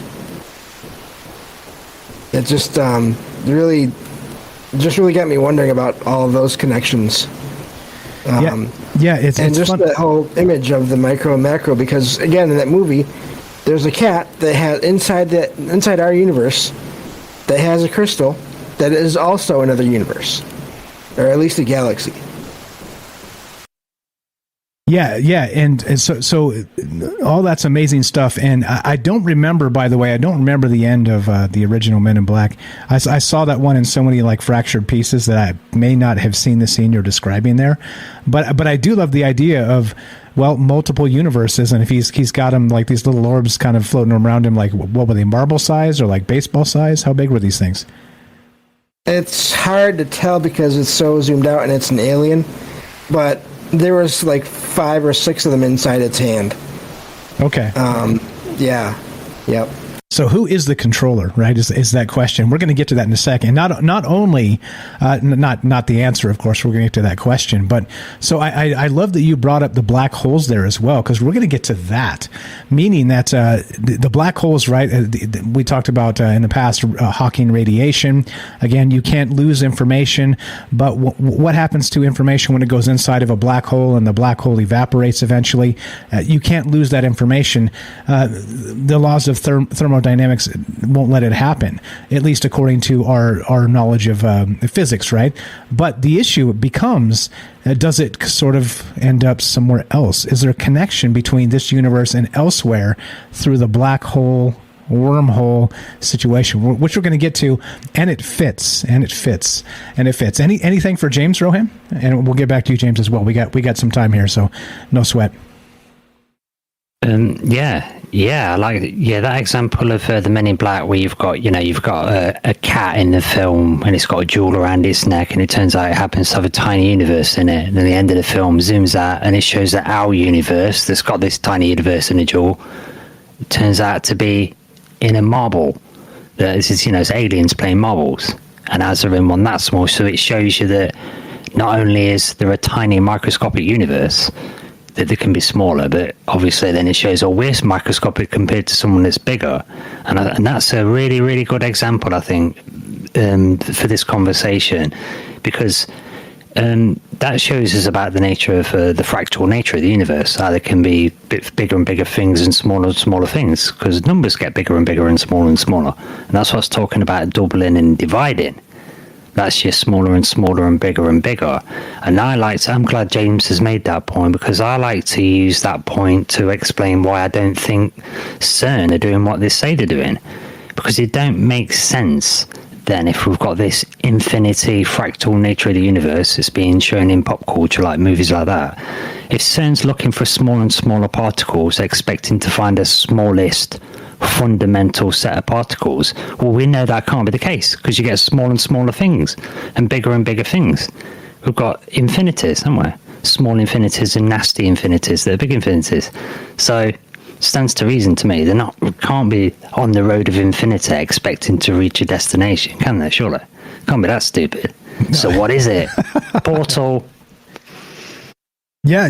Who knows exactly? On the road to infinity, where's your off ramp? I think that's probably a good question, because you can't go forever, can you? That's the ultimate hamster wheel. No thanks. Go right ahead, James. What else you got for us, my friend? That's really interesting, and Yeah, it does make you wonder about different, like CERN and just other different mysteries on this planet. If they're, what's causing them. But also getting back to the black holes real quick, I wonder if that is the impact point of those tools that I mentioned, being inserted and withdrawn from this universe. Yes. Maybe that's going too far, but well, that's all. Oh no, I'm on board with that. Oh no, you're on fire there, James. No, you're cooking. You got rolling start there. No, I like that. So if they're connected, because go ahead. Go on, go ahead. No, go ahead, Ryan. We got a couple minutes, so you're good. Probably 3.5 minutes. Go right ahead. Oh, is it on me? Okay, I'm going to do it then. Yes, the sun. Okay, the sun. Weird thing, right? You think of it as a fireball. It's not really, because no air in space. It's not really working like that. Although you get infrared induction heat, whatever, but, it's more of a magnetic sphere. Okay. Now, you get sunspots, which are completely black. And I think, well, if it's a big, massive light ball, how can it have dark spots or that light? Can't be. And you always get sunspot on the opposite side, corresponding one. So then I think there's a hole in the sun, and you're seeing past the surface, and it's dark on the inside. I think the sun is dark on the inside, and I think the reason it's dark on the inside because it hasn't manifested yet. We only see the bit that's manifested in this dimension, in this bit of the universe. So we only see the surface of it as it manifests. So it's dark on the inside because that's essentially like a kind of black hole, like a portal that's bringing in the energy to have the star. And I think at the other end there's probably a black hole. You know what I'm saying? They're your white holes, I think, stars. I think that's why you get so many gigantic, apparently piloted objects going into stars. Do you know what I'm saying? Like UFOs and that. Yeah. That's my idea. Remember that massive barge that NASA caught as well feeding off the sun? That was ridiculous. Why didn't the world stop for that? Why didn't it shut the world down for that? Do you know what I'm saying? It's just sweep it under the rug, doesn't it? Yeah, I have seen that footage, and it does seem like if you needed a power source, let's say to get from point A to point B, doesn't it seem like a star would be a great place to get the powers you needed? James, plenty of them. Gas stations. Exactly. Gas stations all over the universe. Exactly. James, I'm glad you brought up the black hole thing because I think you're reading my mind. So we're going to get to that next and how it actually connects. Like Rohan was saying earlier a little bit, the white hole. Is there sort of this connection between our universe and the other universe through these maybe black hole paradox things? If ours go out, then some's got to be coming in from the other side at some point, right? And so we are connected, not just in terms of like the mind in the universe itself, but also the multiverse and the multiverse itself. Pretty wild stuff. We got another minute for you. Go right ahead, James. Yeah, no, this has been great. I'm glad that so many great callers already, and it just using that analogy to you can go a lot of places with it, which is what I like about this. A lot of questions can come up. So looking forward to hearing from everybody tonight as well. Right on. And we're going to keep asking the questions. This is James, my good friend. He's got a podcast called Salcedo Paranormal. Check it out. Links in the description. He goes 5 nights a week at 5 p.m. Pacific, 8 p.m. Eastern. He does it live. You can join him on Discord and listen. And you're the best, James. Always a pleasure. Talk to you soon. Yeah, I wouldn't mind staying on if it's not too much. Sure, of course. Stay right there, my friend. Don't go anywhere. Stay right where you're at. All right, so we got Joseph on the line. We're going to get to him in just a sec. Rohan, 30 seconds before we take a quick break here. That's cool, yeah. Now, just like that, you just caught me there with that. If there's something coming in, then there's something must be going out. Basic Newtonian physics, and that's always the thing. If the universe is expanding, what, pray tell, is contracting? There you go. And that's the question. That's one of the questions. Talking about galaxy brains, this spectral density, do you think there's some correlation between our brain and the universe at large? And if so, what is it? 702-957-1037. That's 702-957-1037. We're here with the mighty Rohan and James of Salcedo Paranormal. Don't go anywhere. More troubled minds, galaxy brains, and spectral density when we return. Be right back.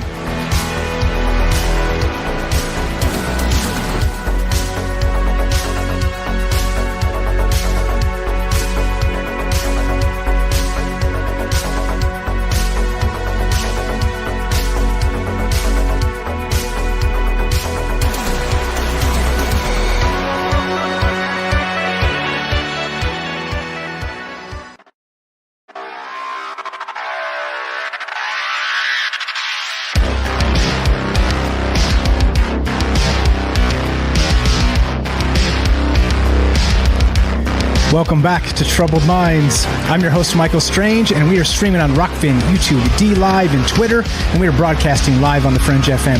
We're taking your phone calls tonight as we discuss this idea of the galaxy brain. Well, what do you think? It's been said that the spectral density of not just the brain itself, but the galaxy at large, the universe at large, is actually very similar. So, back to the age-old question, what came first, the chicken or the egg? In this case, the brain or the universe? One more time, 702-957-1037. We'll put you on the show. We're here tonight with the mighty Rohan of the Exiled Minds podcast, and of course, James Salcido of Salcido Paranormal, and we're just kicking it. We got Joseph on the phone. What's up, gentlemen? You want to say hi? Give us a quick take, a quick hello, and then we'll get to Joseph. Let's go, Rohan first. If you're there. Let's go James first. What's up, James? Yeah. Oh, no, just glad to be here, and great topic and great calls, and this really hit me a lot harder than I expected as far as just bringing up so many thoughts and questions. Right on. Perfect. So we're going to get to the black hole stuff in just a sec. Rohan, chime in when you're ready. You there? Yes, mate. Yeah. He made me laugh there when you said, "Is it the chicken or the egg?" And I shouted out, "It's the chicken!" As if it was Panto or something. It must be the buzz of the show. It's the chicken. It's a chicken. That's the T-shirt as well. I was frantically trying to unmute. That's okay. Well, we have mute buttons for a reason. And unfortunately, by the way, I was talking over the commercials on Fringe FM because I hit the wrong button. Anyway, 702-957-1037, Galaxy Brains and Spectral Density.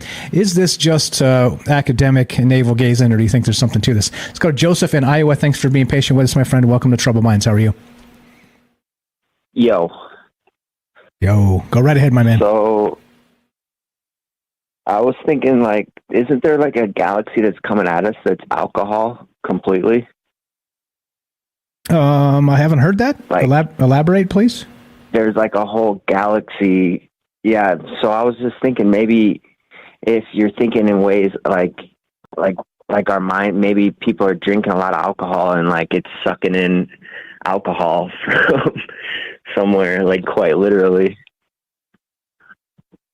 Okay, and so yeah, that was completely. I just was thinking that right before you called in. No, I don't know, that was just a thought. Yeah, so kind of in the idea that something like a.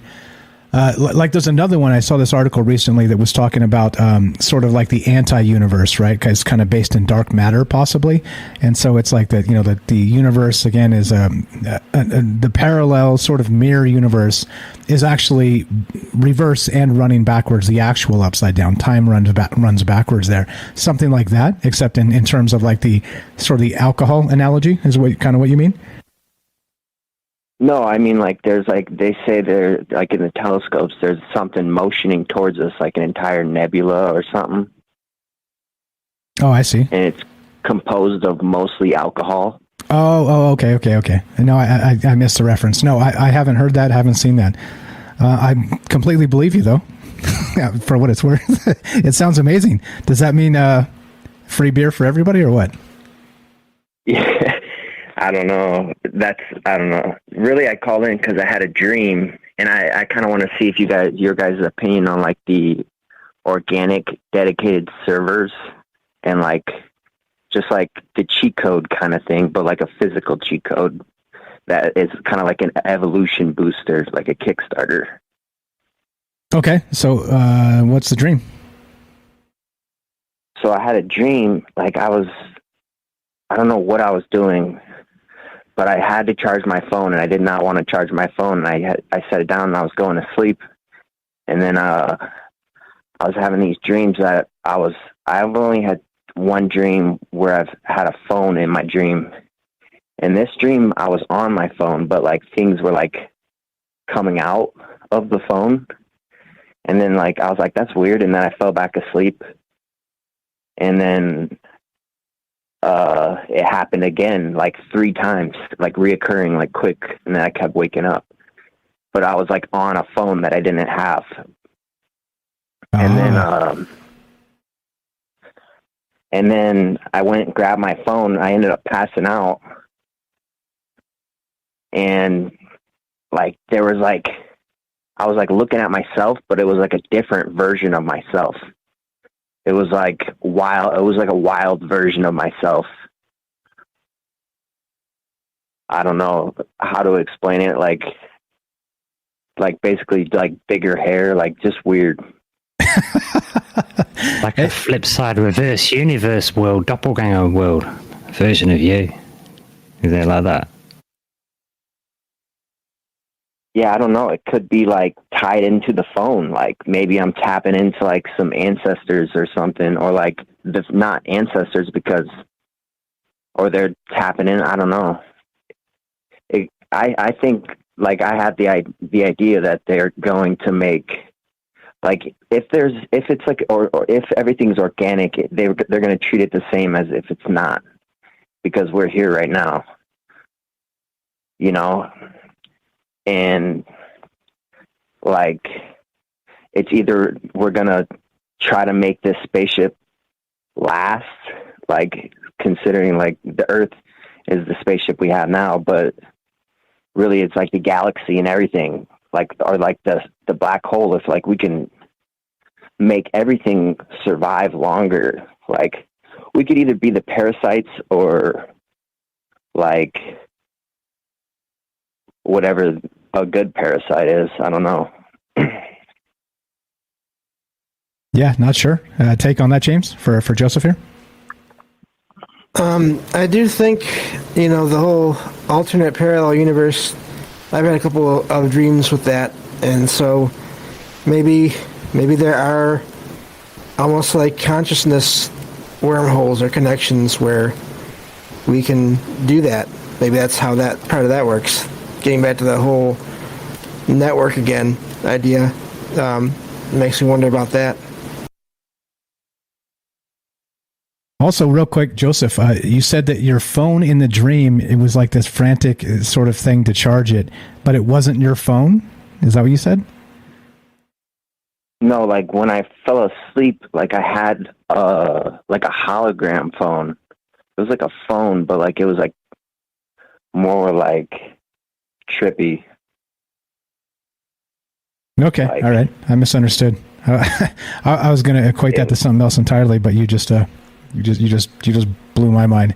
So hologram phones, I guess, is the future. Maybe quick patent that before somebody else steals it. We got foldable phones. So it wasn't like a hologram. It was like jumping. Like it was like energy. Like it was weird. Gotcha. All right. Fair enough. What else you got for us tonight, my friend? That's basically it. Okay. So if you got to decide what came first, the human brain projecting the universe, or do you think we're sort of part of a monstrous brain that the universe is of some other gigantic entity? If you got to flip a coin, which one is it? Yeah, I think we're passengers for sure. Okay. All right. Perfect. I like the term passengers. Nice. All right. Good stuff. Thank you for the phone call. Joseph here has a YouTube channel called Hydro Hose. Check it out. Links in the description down below. Give him some love. He does some original music and some other things. As you can tell, brilliant dude. Lots of good takes on everything. I appreciate it, Joseph. Thanks for listening. Thanks for the call, bro. Yep. Have a great night. Thank you. Still taking your phone calls. Galaxy Brains, Spectral Density, the mighty Rohan, and James of Salcedo Paranormal. 702-957-1037. Click the Discord link at troubledminds.org. We'll put you on the phone on the show. It's as simple as that. Takes on that, guys, before we move on and get to the actual, what I just said, and James's theory of the black holes. Rohan, we'll go to you first, and then James, and then we'll do the black hole theory. Yeah. I mean, I think for me it goes back. I was glad he brought up that thing of the alcohol cloud, because that did tickle my. It did ring a bell, that. So I looked it up quick and posted it, and it's over 1,000 times wider than the solar system. That's a lot of booze, that is. Exactly. And thank you to Rohan for pulling up that article super fast. There's the article for you, Joseph. It's there are giant clouds of alcohol floating in space. Like I said, if that's not free beer for everybody, I don't know what is. I don't know what to tell you. Anything else on that? Milky bars are on you, Mike. Hell yeah. Just need someone to volunteer to go up in a high altitude balloon and go and get some. Yeah. And then some kind of like a massive, what do you call it? I don't know, some kind of shotgun in that's actually maybe juice floating in the universe, dude. Oh man! Oh, we have a balloon up there. It's a distillery, like just 10,000 feet. Exactly. Oh boy, James, what you got on this? Well, that's kind of scary if you think about it. Giant, massive cloud of maybe juice. That's kind of.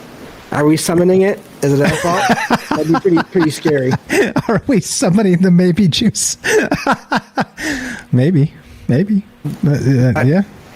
Getting back to Joseph's Claw, it makes me think of how in some series I've seen, some sci-fi stuff I've seen recently, where they don't even have like separate devices. They have, I'm guessing, implants either in their eyes or near their eyes that generate holograms in front of them that they can then manipulate with gestures of their hands. I'm wondering if it was something almost similar to that. Yeah, like Victor in the chat says, tangible holograms are the future. We are it, I think. which means we are the past because we're somebody else's future, manipulating us with plasma holograms or something. I don't know. That's pretty wild. That's a wild take right there. Time going forward and backwards to infinity. That's right. If you're taking the scale into all that too, that's yeah. Well, funny you should mention that, James. Where's Night Stalkers listening? But there we have it. There we have time wave 0. See, Terence McKenna's, bastard love child sort of thing that everybody hates and thought he was crazy with it. But that's what that results in. He says there's patterns he noticed in the King Wen sequence of the I Ching, the predicting system. He was noticing sun cycles in the patterns, moon cycles, and then long sun cycles, long moon cycles. Started to notice all the astrology cycles, right? So he calculates it back to the beginning of the Big Bang, gives it a few extra, million years to make sure, and, creates a waveform. And so maps this waveform over history to see if it fits anywhere. Because he thought it thinks of the universe as a novelty engine. We're co-creators and we're just supposed to just do stuff.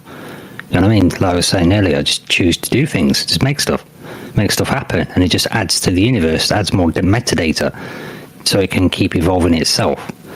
So it does the time wave 0. So it ends up with a waveform that goes in one direction, and then it kind of reverses back on itself, and it goes back on itself, but the waveform is the opposite way around. Do you know what I mean? So it's like a kind of forward and backwards ping-ponging. Do you know what I'm saying? But the start becomes the end, and the end becomes the start. And he always used to say the Big Bang makes no sense for everything to start in one moment out of nothing for no reason.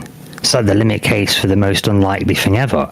But if you put the Big Bang at the end of the universe, where there's more and more interconnectivity and everything's incredibly dense, and you know what I'm saying? It makes more sense then. Do you know what I'm saying? Interesting. It's mind-bending. You think about it. But yeah, because we all were linear time, aren't we? But it didn't work like that. Yeah. It's like that whole idea of time being a circle. The flat circle. All right, so we're talking about this idea here, this galaxy brain and spectral density, right? Just meaning that, of course, galaxy brain's actually like an insult. I've heard Mark Zuckerberg in articles recently described as a galaxy brain, right? Meaning that he's just some giant knucklehead. He thinks he's so smart, but he's not. And but there's this actual thing with these scientists that say, there's actual similarities between the human brain and the entire universe in this sense of that spectral density. So here's the question as we were talking about this tonight, and this starts to get crazy, right? So if the brain, or let's say the universe, is a brain of some giant cosmic entity, all right? And we're just living inside of it as maybe a construct of that brain itself, or otherwise, right? Some people say that we're projecting that universe. Others say that we're the passengers, like Joseph described. But here's the thing, right? So if let's run with the fact that maybe there's a giant entity with this universal brain structure, all right, and we're just inside of it. Well, what about these black holes? There's this article, check this out, this gets super wild, from resonancescience.org.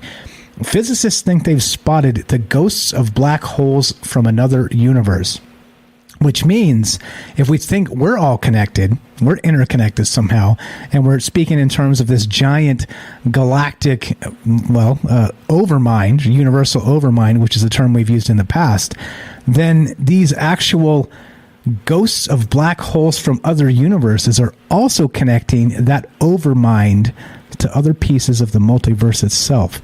So does that mean our Cthulhu has a cousin Cthulhu, one universe over? What are your thoughts, guys?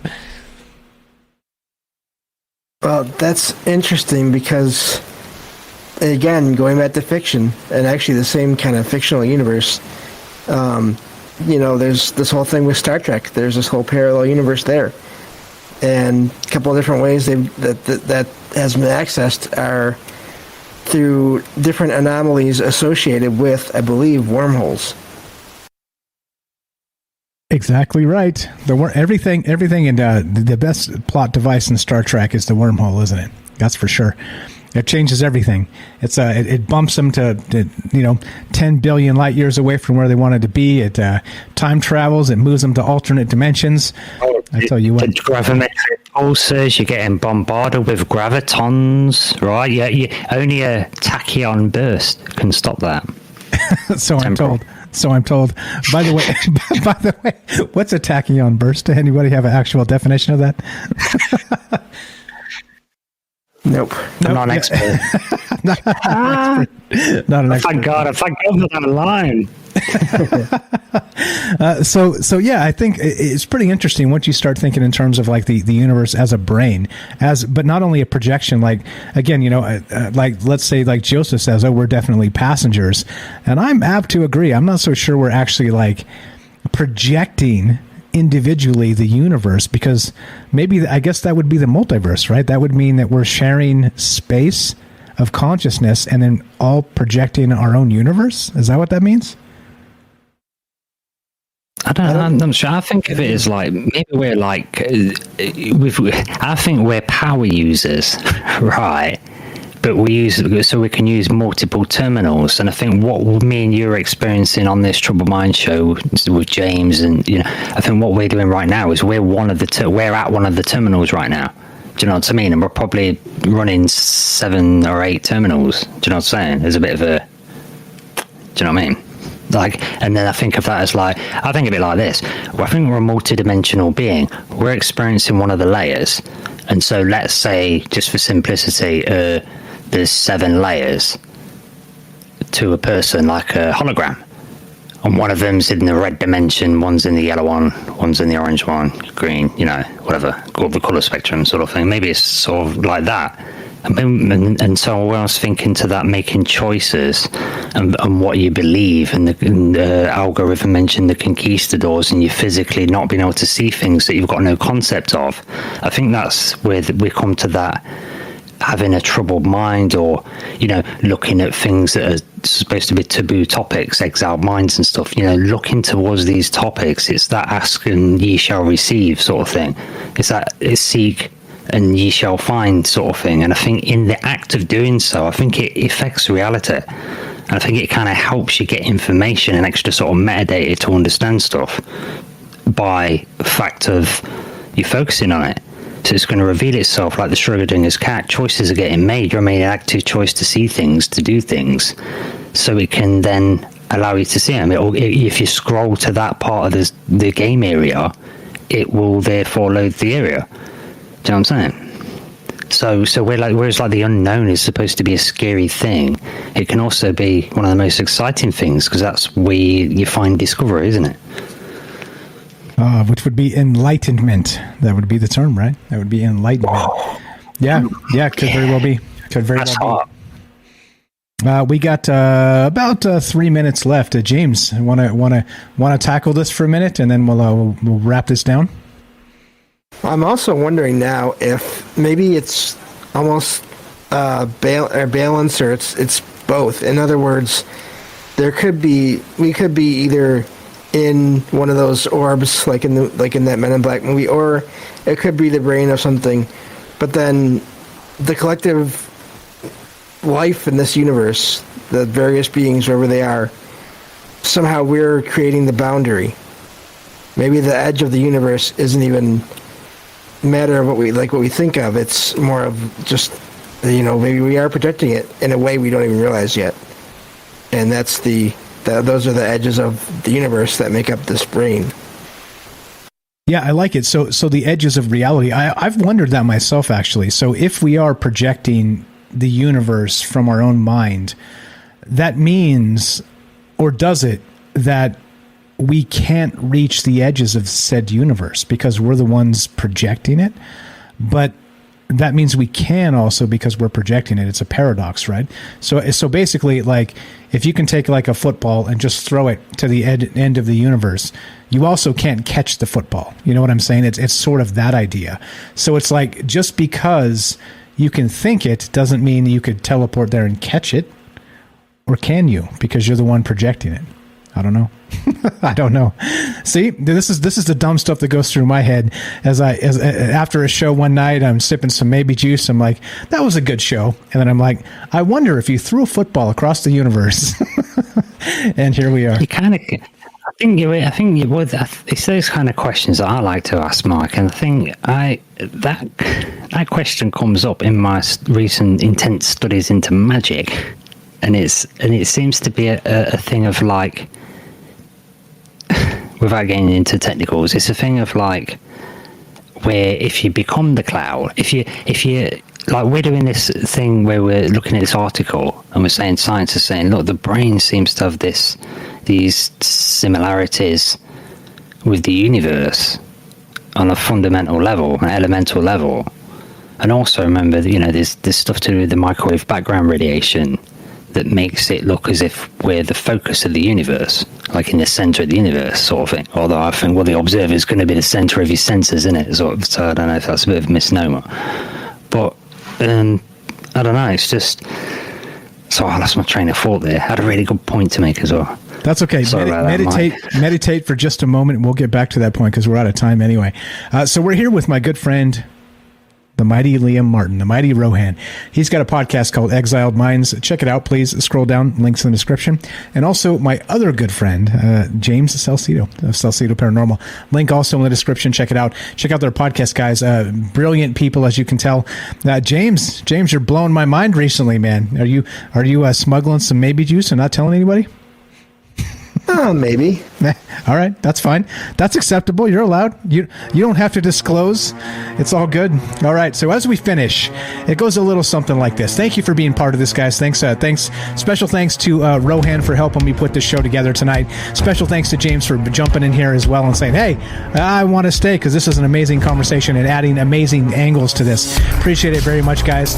And it goes like this. If you want to help the show spread the word, good old-fashioned word of mouth defeats the algorithms that don't want us talking to each other, that don't want us getting along, and don't want us considering that the world we live in may not be the world they're telling us it is. There you go. If you're listening to us on the Fringe FM, stay tuned for Joe Roop Lighting the Void. If you're listening to us on any other platform, stay tuned for a third hour of Troubled Minds with James and Rohan. They're, of course, welcome to stay, and your phone calls as well. And as we finish, it goes a little something, no, exactly like this. Be sure, be strong, be true. Thank you for listening. From our troubled minds to yours, have a great night.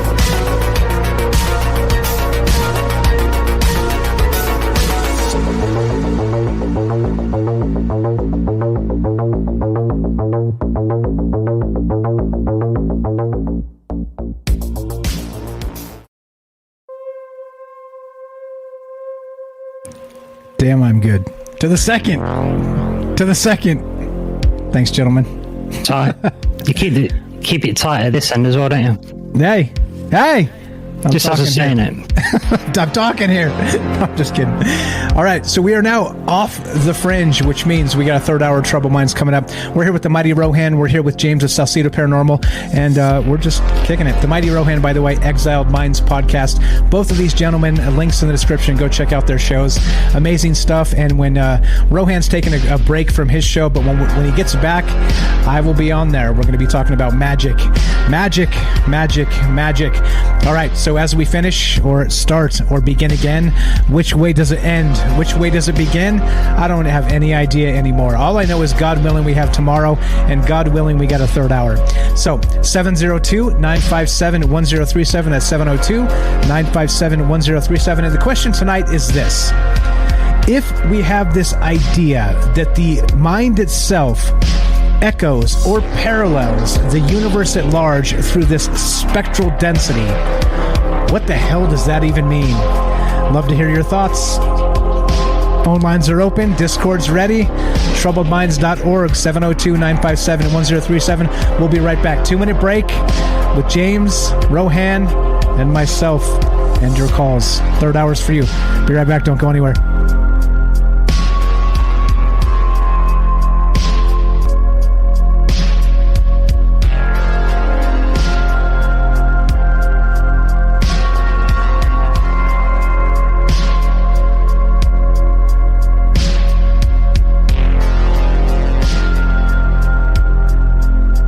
Is that 2 minutes? I can't count.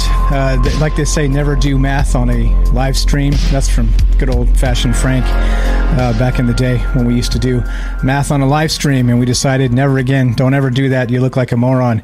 All the stress of trying to keep your thought process, and you can't even add 6 and 4 because that's 11. But I do know that 2 plus 2 does not equal 5. That's what I know. All right, so let's welcome back James and Rohan if you guys are there. Sorry, I'm going to kill the echo for you right now. There you go. Should be fine. Welcome back, gentlemen. Are you there? Let's let you wrestle over who says what first. I'm here. Yes, James cutting in. Your timing, your delivery, your ideas, James. Rohan and I were just talking about this recently. I've told you several times myself. You, my friend, you are a secret weapon. You're coming out of the shell.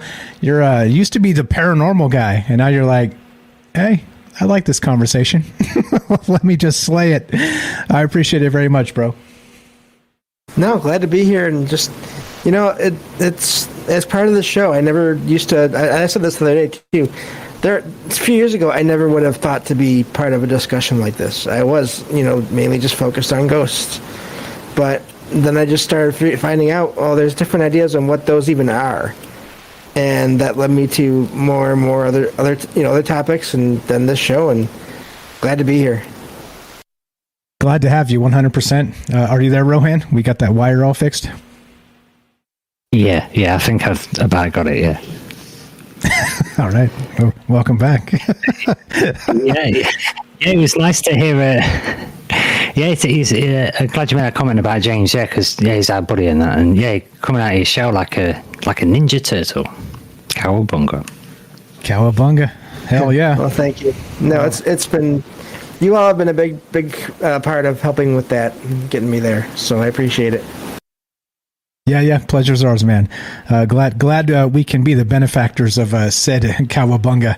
All right. We're still taking your phone calls, guys. We're describing this idea of galaxy brains. And again, not the insult like Mark Zuckerberg is a galaxy brain. Not like that.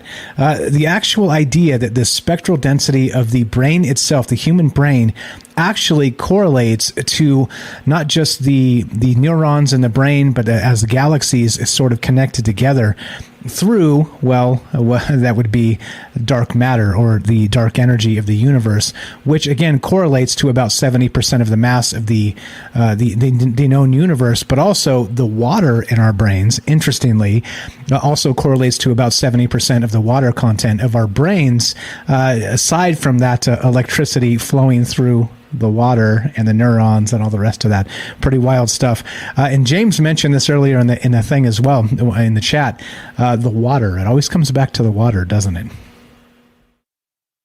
Yeah. Whether we know that moving water can create energy, and so many. Again, going back to I guess you could say my roots.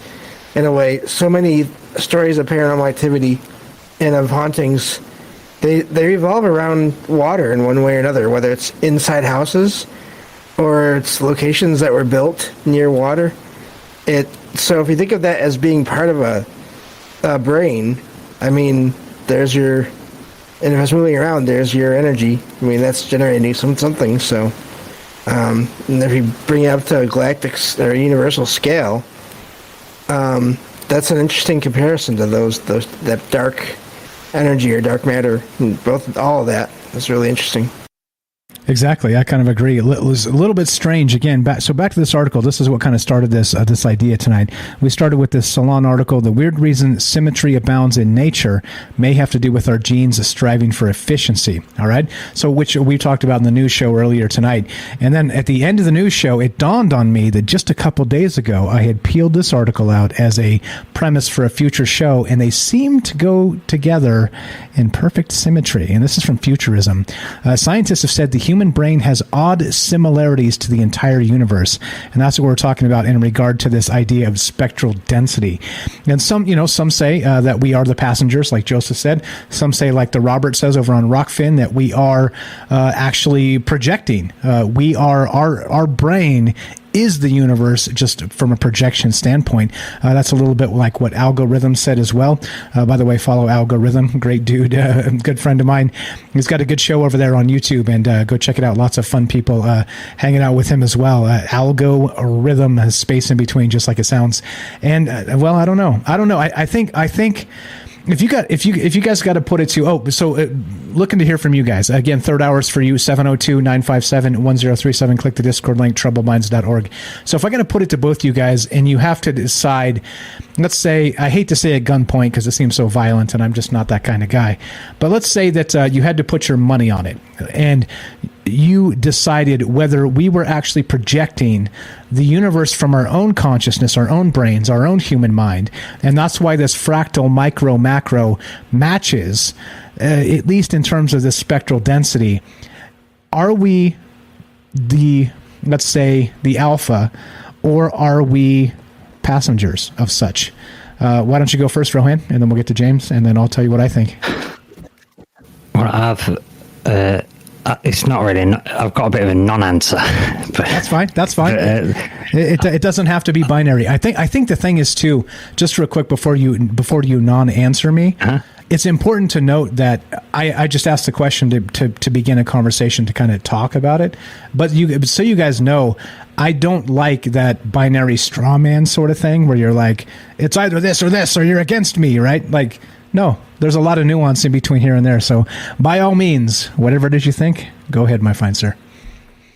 That's cool. I like that you've pointed that out. I like to say that when it comes up as well. In that there's, in fact, you find this in sorting out situations in life, that there tends to always be a third option, almost certainly, especially if it's emotional stuff. There's always a third option in there. Do you know what I mean? It's not like stay with the wife, leave the wife. Do you know what I mean? It's like, you can talk about this stuff. But anyway, yeah. Hey, why don't we work something out? Why don't we talk? yeah, third option. Yeah. Right. So I think that's the thing. Well, that's sort of where kind of point was going to go about this, but I just wanted to drop this little joke. It keeps coming up every time you say spectral density, Mike. I keep thinking like it's almost. I keep hearing. What color stupid are you?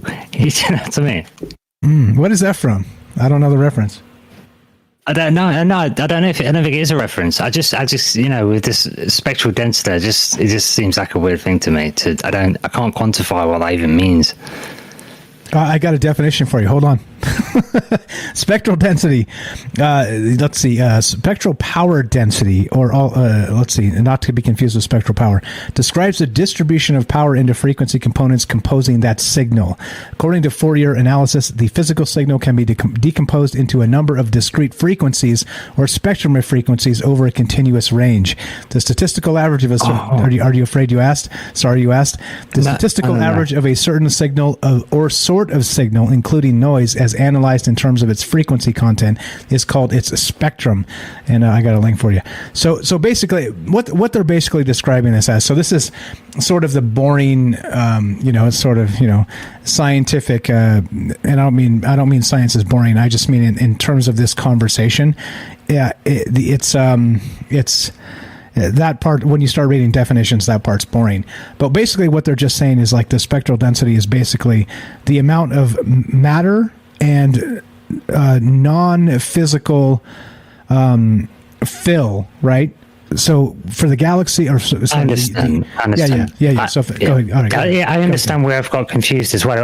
Where it's the spectral bit. I was thinking of light, and they said we're not talking about light. They're sort of more saying, laying it out like, in my understanding, it's more like a fingerprint. These are where the bands ended up lying, but we're going to call it a spectrum, as in like we'd fall on a spectrum, and those patterns line up. So it's not necessarily anything to do with light. Got it. Cool. Yeah, so ish. Again, as you know, I'm not a scientist, so I kind of only mostly get a lot of this, and some of it I don't really. But I think that's how you would describe it. It's just basically the correlation of the mind to the universe, and this again, there's your spectral density. But go ahead. You had a point there before I interrupted you and rudely read some grotesque Wikipedia article. I've probably gone past it. I've probably gone to about another 6 points down the line now. But I've got the one off. The trigger was something me you said earlier, Mike, where you said so if something's going in and something's got to be coming out, right? And I thought, that's one of Newton's basic law of physics, isn't it? Every action has an equal and opposite reaction. Okay. And interestingly, Kelly then posted a lecture by Nassim Haramein from back in the day where he talks about this topic, where I explain these theories. And he asked that very question. He said he went to the physics conferences while he was trying to tell people about his theories. And he asked the question, there was, talking about the expanding universe, and the model is stick pennies to a balloon and blow the balloon up, and it's, that's the expanding universe. And he said, well, who's the guy blowing the balloon up? What force is that, sort of thing? And he was saying, look, the lungs are contracting if you're blowing a balloon up. Every action has an equal and opposite reaction. So he was sort of in his theory saying, look, there's a contracting part to the universe. Do you know what I mean? As this expands, there's something else that's contracting, like bellows. Do you know what I mean? And I think that's where, because in a centimetre cube of space, there's actually, believe it or not, there's more density in that, and a centimetre cube of space got more density than all of the material, all of the matter in the universe squashed into that centimetre cube. And it's a lot of shortfall. If you took all of the known galaxies in the known universe and squashed it into a centimetre square cube, you'd be like many to the powers orders, I think it's about to the order of 53 or 43. You're talking tons and tons of zeros short in matter. So it's like, well, there's all this extra matter that you can't say is stars, or do you know what I mean? It's made of other stuff, and we just don't feel it because it's in perfect equilibrium. So so basically what it means is there's just an incredible amount of energy all around us everywhere. Do you know what I'm saying? So it's all about how do you tap this stuff? And when I think about this contracting side of the universe, I'm thinking, what is it? Is it like that there's another counterpart universe? Is that where the black holes and the white holes are exchanging matter between and information between? Electrons are being swapped over these, this place and then to somewhere else and coming back. So I don't know, it seems like there's some exchange going on with some other realm. So I'm saying, Mike, maybe they come in pairs. Yeah. Oh, interesting. So we've also talked about the duality of creation. So very much like if you say there's a white hole, a black hole, there has to be a white hole, right? Meaning that there's something on the other side. And if our black hole is sucking information in and it's going through this wormhole and there's a white hole on the other side of the wormhole, it's firing that information out. And that would be your paradox, right? That would actually explain where the information doesn't dissipate. So Hawking radiation is basically, of the black hole itself, is sort of a leakage of that information. But once that black hole sort of retires and runs out of things to eat and sort of just becomes a part of the dead, cold universe, then that information's got to go somewhere, right? So it doesn't just fade away. So it does make sense that there's a funnel kind of pushing it out somewhere. Equal and opposite reactions, Newtonian physics, right? Even though the Newtonian physics, right, equal and opposite reaction stuff is very earthbound, it's also not, right? In terms of like larger scales, if you think in those terms, clearly we have no fucking idea because it's a black hole, for crying out loud. Nobody's like gone up to one and like smacked it upside its head and asked it what it's doing, you know? Yeah. So, yeah, and the singularity quite literally means you don't know what it is. Yeah, exactly. Because again, the singularity is, like you said, you smash it down into a little cube, like a sugar cube or whatever. But then that would be your singularity as they describe the original Big Bang. But again, like we said a lot, they don't even think that anymore in some terms, right? It just, nobody really knows. And I think that's the beauty of these conversations is nobody really freaking knows. So do you know, if you're out there listening, it is Monday night.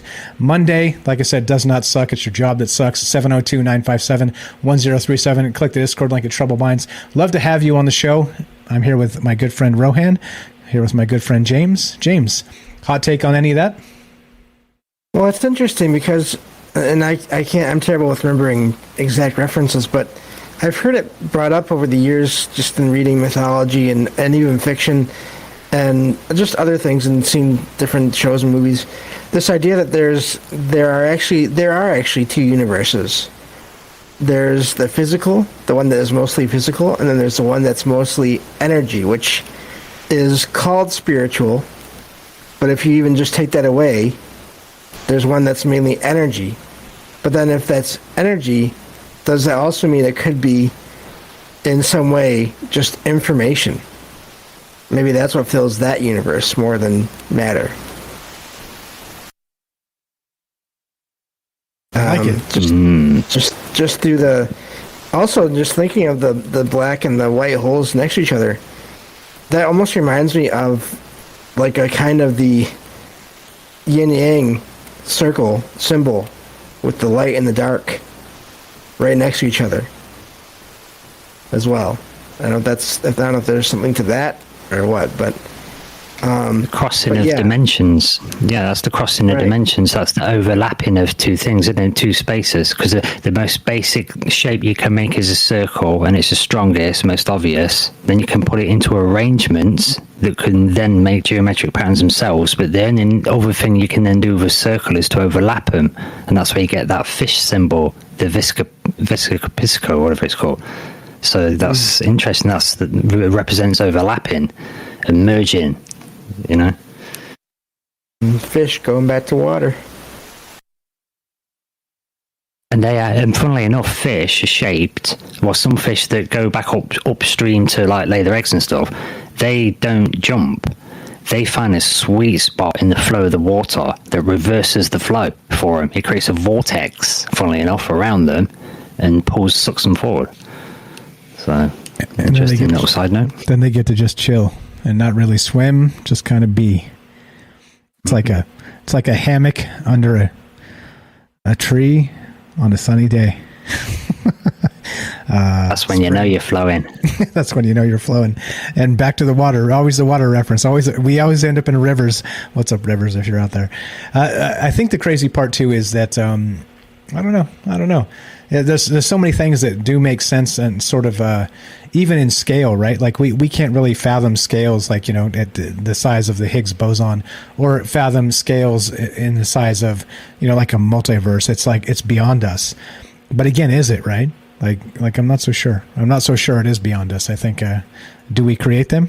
I think that's the thing. What's up? Matt in California says Visca Piscis Pisces, is that what it is? What's up, Curious Bunny? Everybody follow the Curious Bunny on YouTube. How are you? What's up? Let's see. Vesica Pisces? I don't know. Piscis? There you go. That's the one. You got it. Is that it? Vesica, is it Pisces or Piscis? How do we say this? I don't know. Say it. You choose. All right, I'll choose. I'll choose. I choose the non-choose. I choose the non-choose. All right. So anyway, there's a whole bunch more to this, right? And I don't know. I think in terms of so back to the Cthulhu. Let's go back to Cthulhu's cousin, right? And this idea of these black holes and white holes sort of connecting. So we're talking about basically like a universal consciousness. And are we, again, as Joseph said perfectly, are we the passengers or are we the projection of that universe in and of itself? Again, back to the chicken and the egg, right? Which came first? And not like my smart-ass nephew. No, Mike, the dinosaurs laid the eggs before there were chickens, and so the egg came first. That's not what I mean. I mean, rhetorically speaking. No, that's not what I mean. I mean, which came first, right? Did the universe spawn us, and then we are projecting said universe, or has there always been us and we're projecting the universe as a construct that houses ourselves and our own consciousness? I don't know. I have no idea. I have no damn idea. But then in those terms, if you take these black holes, okay, wait. And then we have the galaxy brains and the spectral density, meaning that there's a correlation between the human brain and the density of the universe itself, okay? The spectral density, which means that it seems similar. Some of these connections, the neurons are as the galaxies, the water in the brain as the dark matter. It seems to have this spectral density correlation in those terms. And so we talked about a little while ago about the idea that we live inside of this gigantic entity that is this big effing brain, right? And so if we have this huge brain that we live inside of, then we have these white holes or black holes connecting through these wormholes, which again, through this article here, physicists think they've spotted the ghosts of black holes from another universe. Does that mean our Cthulhu with the cosmic brain is connected to another Cthulhu on the other side through these wormholes? I don't know. Thoughts? 702-957-1037. Click the Discord link, troubledminds.org. Go right ahead, sir. Chomp it at the bit. Get it. I like that. I like that you're connected to another one. So that means then, but what about this? So if the universe is mind and consciousness, and human consciousness and experience is the same in the universe, and it all turns out to be the same stuff, and we're inside a Cthulhu, and he's connected to his Kasigyakloof, does that mean that if we really, really meditate really hard, we can get control of our consciousness, blend with the universe, be the cloud, suggest it rain? That means we can control Cthulhu and Kasigyakloof, and we can make some weird shit, Mike. I can make some weird shit. Ronald says in Rockfin, Cthulhu's cousin, Billy Ray Jim Bob Cthulhu. There you go. Oh boy. There it is. I don't know. That's what I mean. So again, third hour's for you guys. What are your thoughts here? 702-957-1037. We're on this idea. Again, we've talked about the galactic overmind or the universal overmind. What if it is? What if we are the passengers? Let's take a look at it that way instead of projecting the universe from our own consciousness. What if we are riding as parasites inside the brain of, I don't know, Cthulhu, or you pick the monster, right? And then, well, what if it's connected to another cousin Cthulhu, Billy Ray Jim Bob Cthulhu? Is there something here, or again, have we gone too far and I'm way off the rails? 702-957-1037. James, hot take. Or is it that there is only one Cthulhu and each tentacle is in a different universe?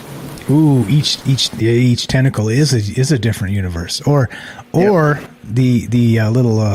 little gross suction things on the tentacle are each universe. Yeah, I don't know. Like when we're talking in those scales, I think that's the craziest part, right? Is you can't really ever get to that point where you can really quantify. So yeah, maybe. Okay, so again, looking to hear from you guys. No calls. Anybody in the Discord? Nope. Just my good friend James and my good friend. No, we got APOC. Hey, good friend. Yeah, I see APOC in there. Yeah. We got a wild APOC has joined the discussion. All right, welcome to Troubled Minds, APOC. If you're there, just go ahead and unmute. You're on with Mike, Rohan, and James. Go right ahead. How are you? Wild APOC. I love it. We've got a wild APOC in, what's the state again? Oklahoma. I knew it. Oklahoma. All right. I was going to say South Oklahoma, and that didn't sound right at all. Go right ahead. What are your thoughts? What about, again, so start wherever you want to start, but I got some questions for you, obviously.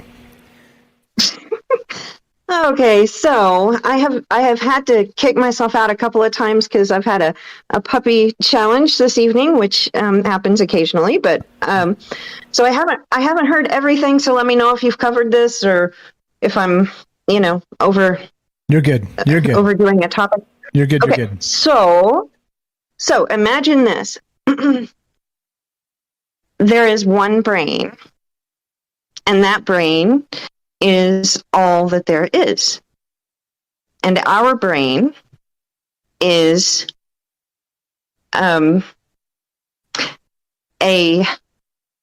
is the exact same brain, I'll put it that way, is the exact same brain that the universe is. And it's divided and partitioned once it gets into time. And that's how we're perceiving it. And yet there is no first or second, or this came first and this came second. It all exists at once. How's that? Okay.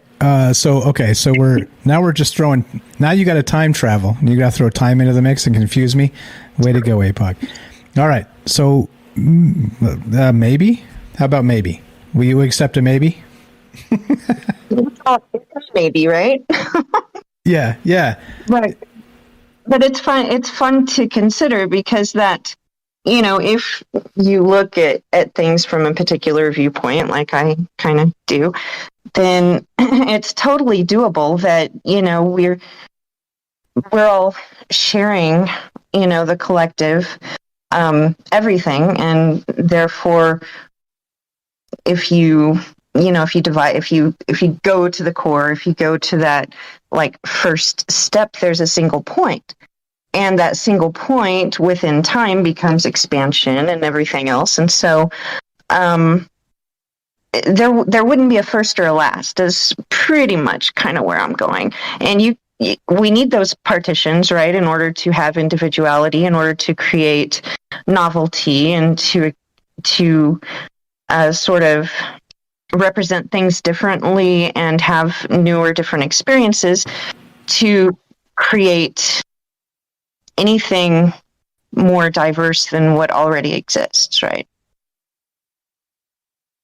Okay. Maybe. I like the maybe. You don't have to say maybe. You're on Troubled Minds. It's all maybe juice. Yeah, maybe. Right. Maybe. Yeah, for sure. For sure. Anything, gentlemen, for APOC? I like the take. Well, I'd like to jump in on that one, if that's all right. Yeah. Oh, sorry to cut you. I didn't hear you there for a moment, James. Sorry. Go ahead. No, that's okay. No, I'm good. I can wait. I'm anxious to hear what you say. Too polite. Rohan, don't make me put the screws to you. Go ahead, sir. Okay. No, what it was it kind of reminds me of that. In the DMT experience, people can describe a lot of the same things with different psychoactive compounds, right? History or whatever. But I remember Terence and Dennis McKenna used to mention this unusual concept, saying that there's lots of sort of psychedelic compounds. There's so many things in nature that not many people have ever experienced in history. And he says those ones, although sometimes they've got on pharmacologically on paper, they seem like they should be like the rest of them. They don't really do much. And they speculated that is it because not many people have experienced it? Do you know what I'm saying? And when you go into an experience like that, it's based on a collage because it's a kind of higher dimensional stuff. You can't really describe it in 3 dimensions, so it has to be made of a collage of things that you can compare it to. So the more stuff that you know about, the more tools it's got to use to describe it. And then if you don't really know anything about anything, then it can't really describe it very well to you. So it's almost like the more you use these things, the more of your impression of things is imprinted on the whole experience. Next time it's almost like it's a psychedelic room called psilocybin and then a psychedelic room called harmaline. And depending on how many people have been in there, is how much imprints there, and so therefore how much stuff. Almost like a pub. If a pub's 100 years old, it's going to have a lot of smells and scratches on the wood and a lot of character into it. Whereas if it's a brand new boozer and only one visitor's been there and that was just the area manager making sure everything's all set up, then it's not really got any character and memories there. It's not happened yet, has it? Do you know what I'm saying? It's new. It's fresh. Yeah, and I do want to express that you don't need to do psilocybin or other hallucinogenics to actually experience this.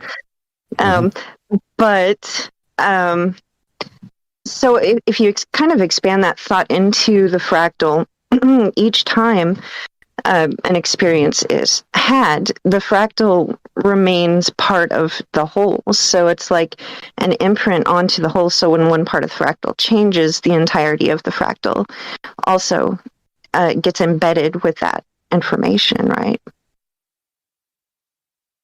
Does that make sense? Yeah, and I think it's maybe. No, well, I'm just thinking on that thing you've just said there about how you don't need to take psychedelics to get these experiences, and I must say that there's one simple thing in a thing that a normal anyone can do that has a bigger impact on me physiologically than anything else in terms of this stuff, and that's keeping still. Yeah. Keeping still for me is almost seems impossible, but if I really try, it's I feel like I'm going to spontaneously combust from just from just thoughts and nervousness. It's really, really hard, but after a while, we start to vibrate.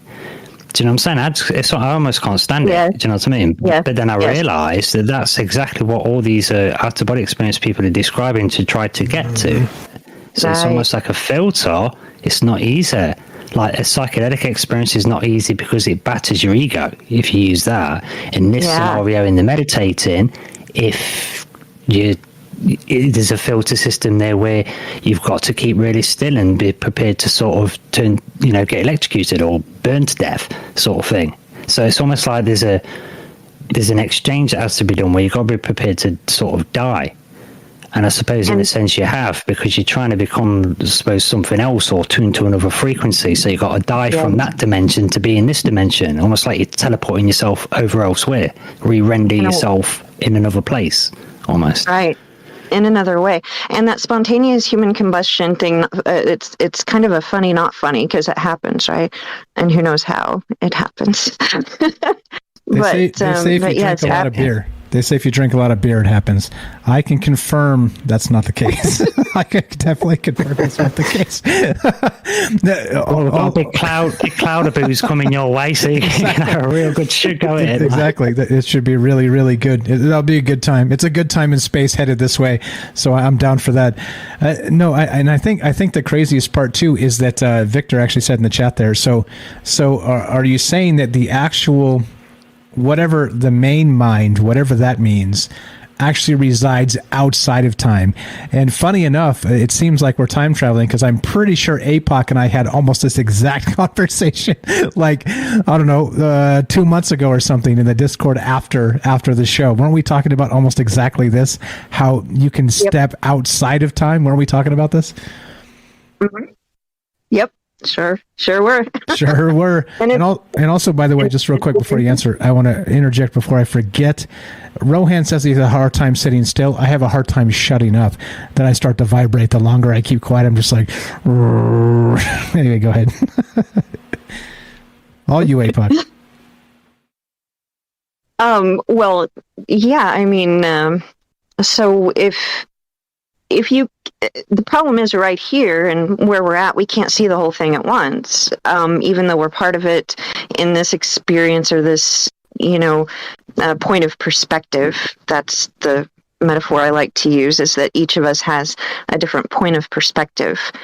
And so that's part of what creates the diversity, and the diversity goes into the collective potentially, and the collective potentially is outside of time. So if we shift our frequency, like Rohan was saying, then we can experience different levels potentially of that.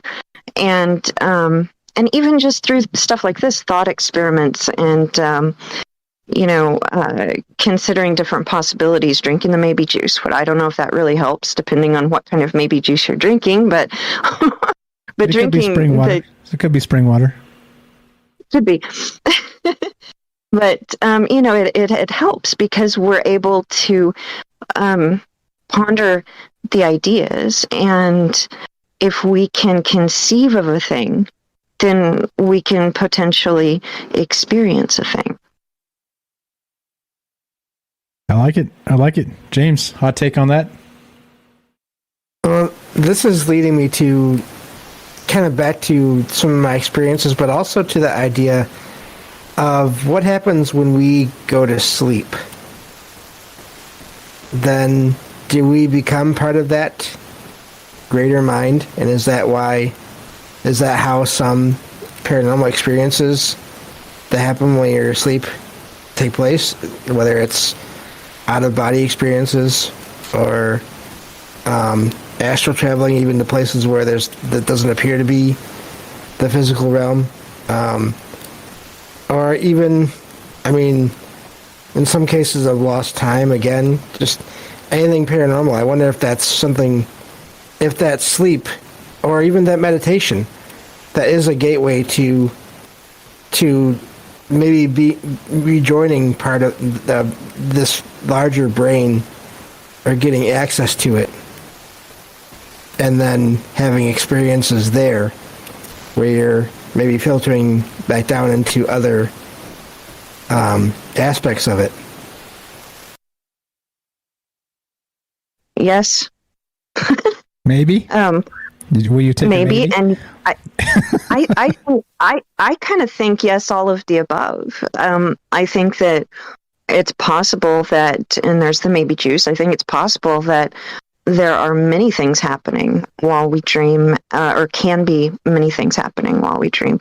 If you look at how we dream, we actually dream so quickly that it's hard to detect. You can close your eyes, have a dream, and within a second, come out of it, and you've had, or start dreaming, and within a second you've come out of it and you've had 30 dreams or more. It's like time doesn't work in the same way in the dream parallel that it works here, according to scientists and also, experiences. But I've had situations where I've had collective dreams, like people have, we've had this same dream from different perspectives. I've experienced dreams that seem like they are in the future. I've had dreams that seem like they are part of a completely independent, individual reality that I am sort of going to a more inner layer and having, and all of the parts are me, right? So I think and a lot of people like James have had dreams that seem to be a way to access like an out-of-body experience. So I think that there are many things possibly happening in our dreams. I think so. So regarding dreams, though, and this idea of the universe and like us projecting the universe as its own version of our consciousness, or our own version of its consciousness, or however you want to term it, where do dreams fit into that? Is it part of this, or is it not part of this? It would be part of it. So it would be like so if we are vibrating at a particular frequency of quote unquote time, in order to experience this perspective, then the dreams would be a slightly lower frequency or higher frequency or whatever that takes us into another way that time works, which takes us into another possible potential level of reality that we can experience, which nothing is disconnected from the whole, if you look at it that way. So that would be part of what we put into the collective and part of the fractal, and so part of the expansion, I guess. Okay. I'll take a good solid maybe on that. I don't know. I think I do like these big thoughts and concepts. I'm not ever sure one version or the other is accurate. You know what I mean? Like I'm always doubting myself. I'm like, yeah, that's it. Like today, that's it. And then tomorrow I'm like, maybe not. Maybe I don't know what I'm talking about. Maybe not. I don't freaking know. And so here we are. I don't know. Maybe juice. But I think though, like you can't be so sure, can you? Can you be so sure, APOC? Like you can't tell me that you don't change your mind tomorrow about ideas or details that you believe today, right? Right. Because, we take in information and we figure out what's more probable than not from that perspective at that moment. And then we take in more information I think it's a good habit of not locking stuff into belief, so I can't say that I believe one thing today and then I'm going to believe one thing tomorrow. I can say I have a good basis for what could be, but that doesn't make it so. That makes it a place to start when I'm taking in information to see if the other information aligns with that or not. If it doesn't, then I go down a different rabbit hole, right? So yeah, I mean, hopefully we can, get better at doing that, because I think that's when the actual truth starts revealing itself, which I mean, our ability to cleanse, to open up, and to become open sort of allows for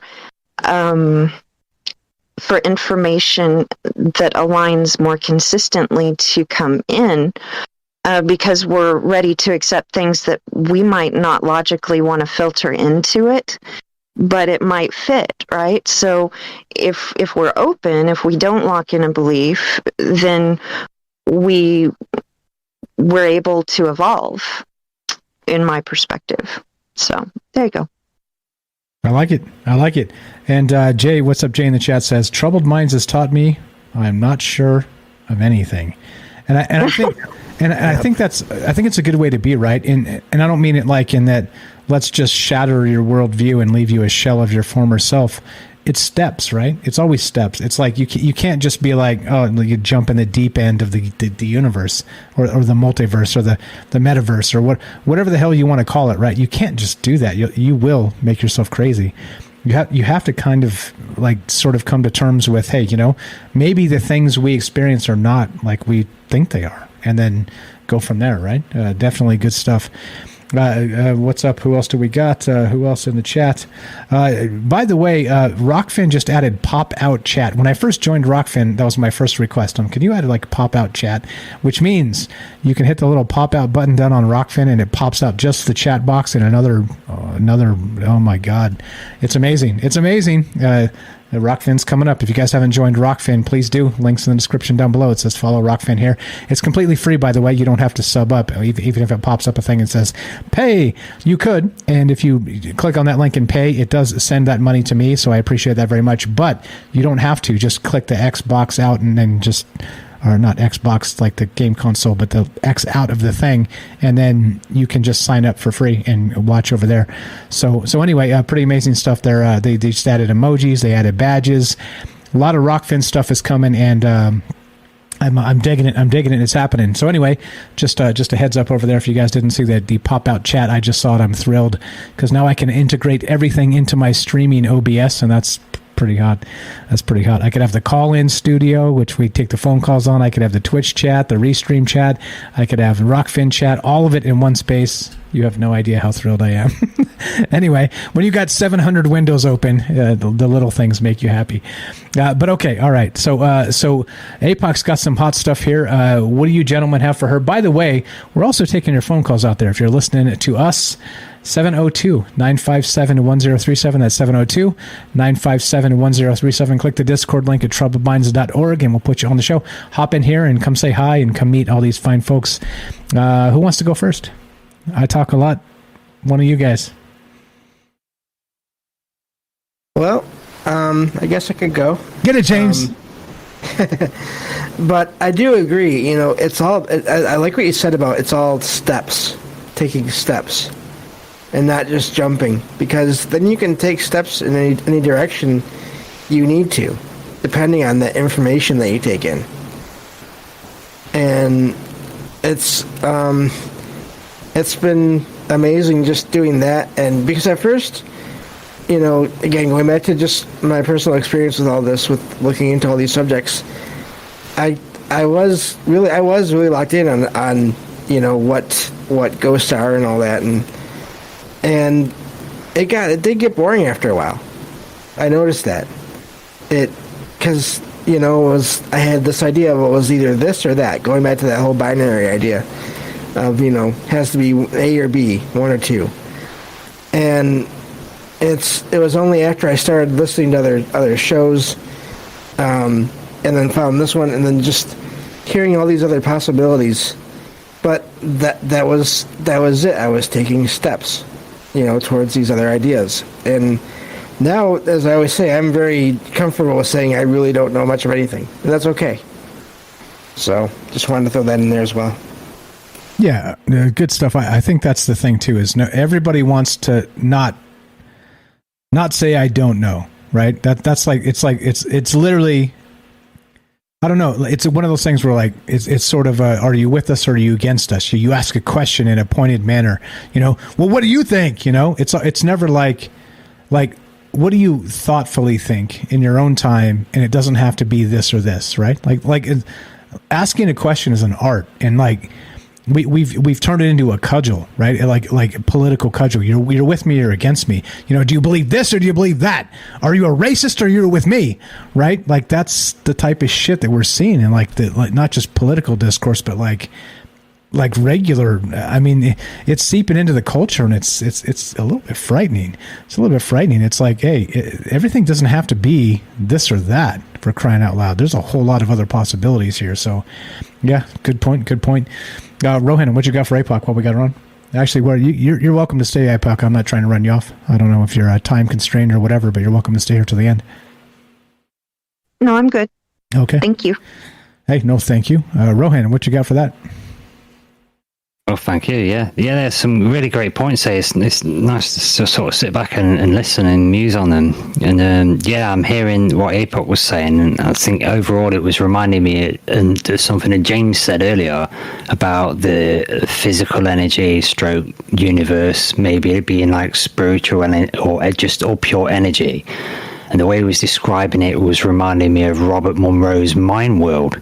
And then APOC's, what she was saying there, it all reminded me of this same thing of and I think there's something in there with dreams. It occurred to me while I was listening that I think when we go to sleep, I think dreams come in two parts. There's two tiers to it. And one's dreams that we think of as dreams, right? Whatever dreams are. But then I think there's also a mind dimension. And I think when we sleep, we naturally go to the mind dimension or just have dreams, or we're probably doing both. And I think the two things can be confused. And it seems that in terms of these people's astral journeys and out-of-body experiences, it seems that if you enter the astral world and do stuff in there, when you wake up, a kind of veil, a sort of almost described like a curtain, comes down and literally covers it up.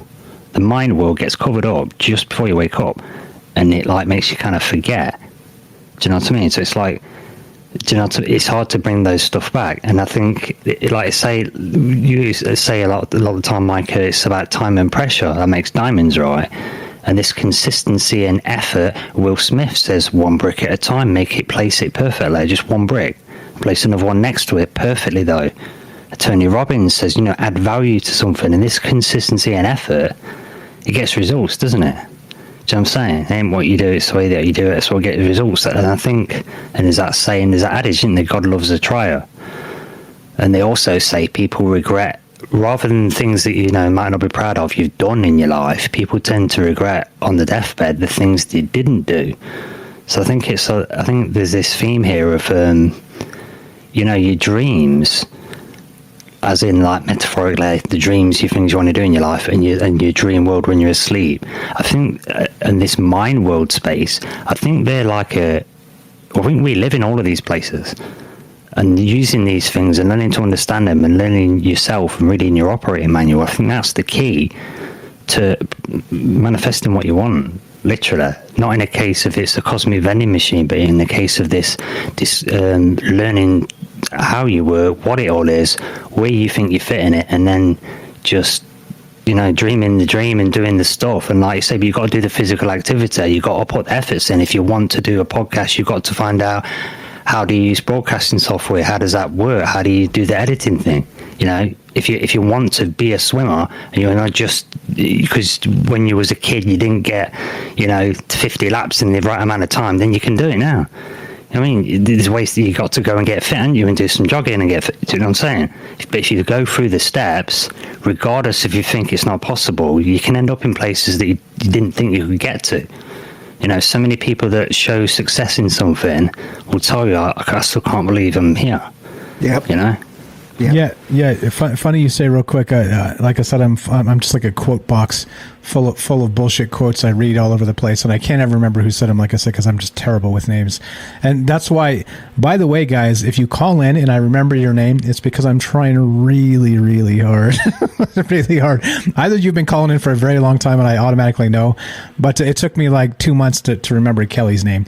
Like it was one of those ones, right? Like I kept calling him Terry, because I'm a moron. So it's like I try really hard. It's one of my weaknesses. I'll never forget a voice. I'll never forget a face. But names, oh my God. But these quotes are just like rattling around in my head constantly. And this is one that Rohan was kind of talking about. And I don't know who my manners. I don't know who said it. But every pope has a past. And every sinner has a future. And there you go. There's your time space, right? There's your the whole river, right? The same person never walks into the same river twice. It's the same thing. It's the exact same thing. Pretty wild stuff. Great stuff, Rohan. Amazing. Looking to hear from you guys. We got a few minutes left if you want to be part of the show. If you want to ask Rohan, James, or dare I say APOC, because I don't want to put her on the spot like that, unless she wants to be on the spot like that. Any questions, or myself? Or do you have ideas regarding this galaxy brain? Hey, look, I'm terming you, if you're listening to this show, you're a galaxy brain. And I'm taking the term back, and it's a positive thing. We don't have to use it. Started as a positive meme. By the way, let's do that real quick. The galaxy brain meme. Hold on, here we go. There it is, galaxy brain. Originating from the expanding brain meme is a word that was once a compliment turned to insult, meaning to be an insult to those who believe they are smarter than they truly are. Nope, I reject it. Nope, we ain't doing that. We're just saying, look, if you want to look up and not look down, we're taking the term back, and you are a galaxy brain. And I'm sorry if you don't like the term, but I just called you that. Get over it. There's a tomorrow, and you'll be able to handle it. All right. So 702-957-1037. Click the Discord link, troubledminds.org. Let me do this real quick too. Let's turn this another way, just real fast as we end this up. There's this thing. I kept digging into this a little bit tonight. This idea of this sort of universal mind, right? Meaning that this brain, the universe as a brain. And so, again, are we the passengers, or are we the person projecting that universe, right? And so guess where it led me, interestingly, to this idea of something called energy transformers. And if you guys have heard of this, I'd love to ask you and hear what you have to say about this. These energy transformers are described as powerful, effective living switches. And this is from bibliotecablablades.net. I don't know how to say it. Like I said, if you ever make a website, please make it so people can pronounce it, or else you'll never be able to say, you're like, hey, what's your website? You're like, blah, blah, blah, blah, blah, blah, .com.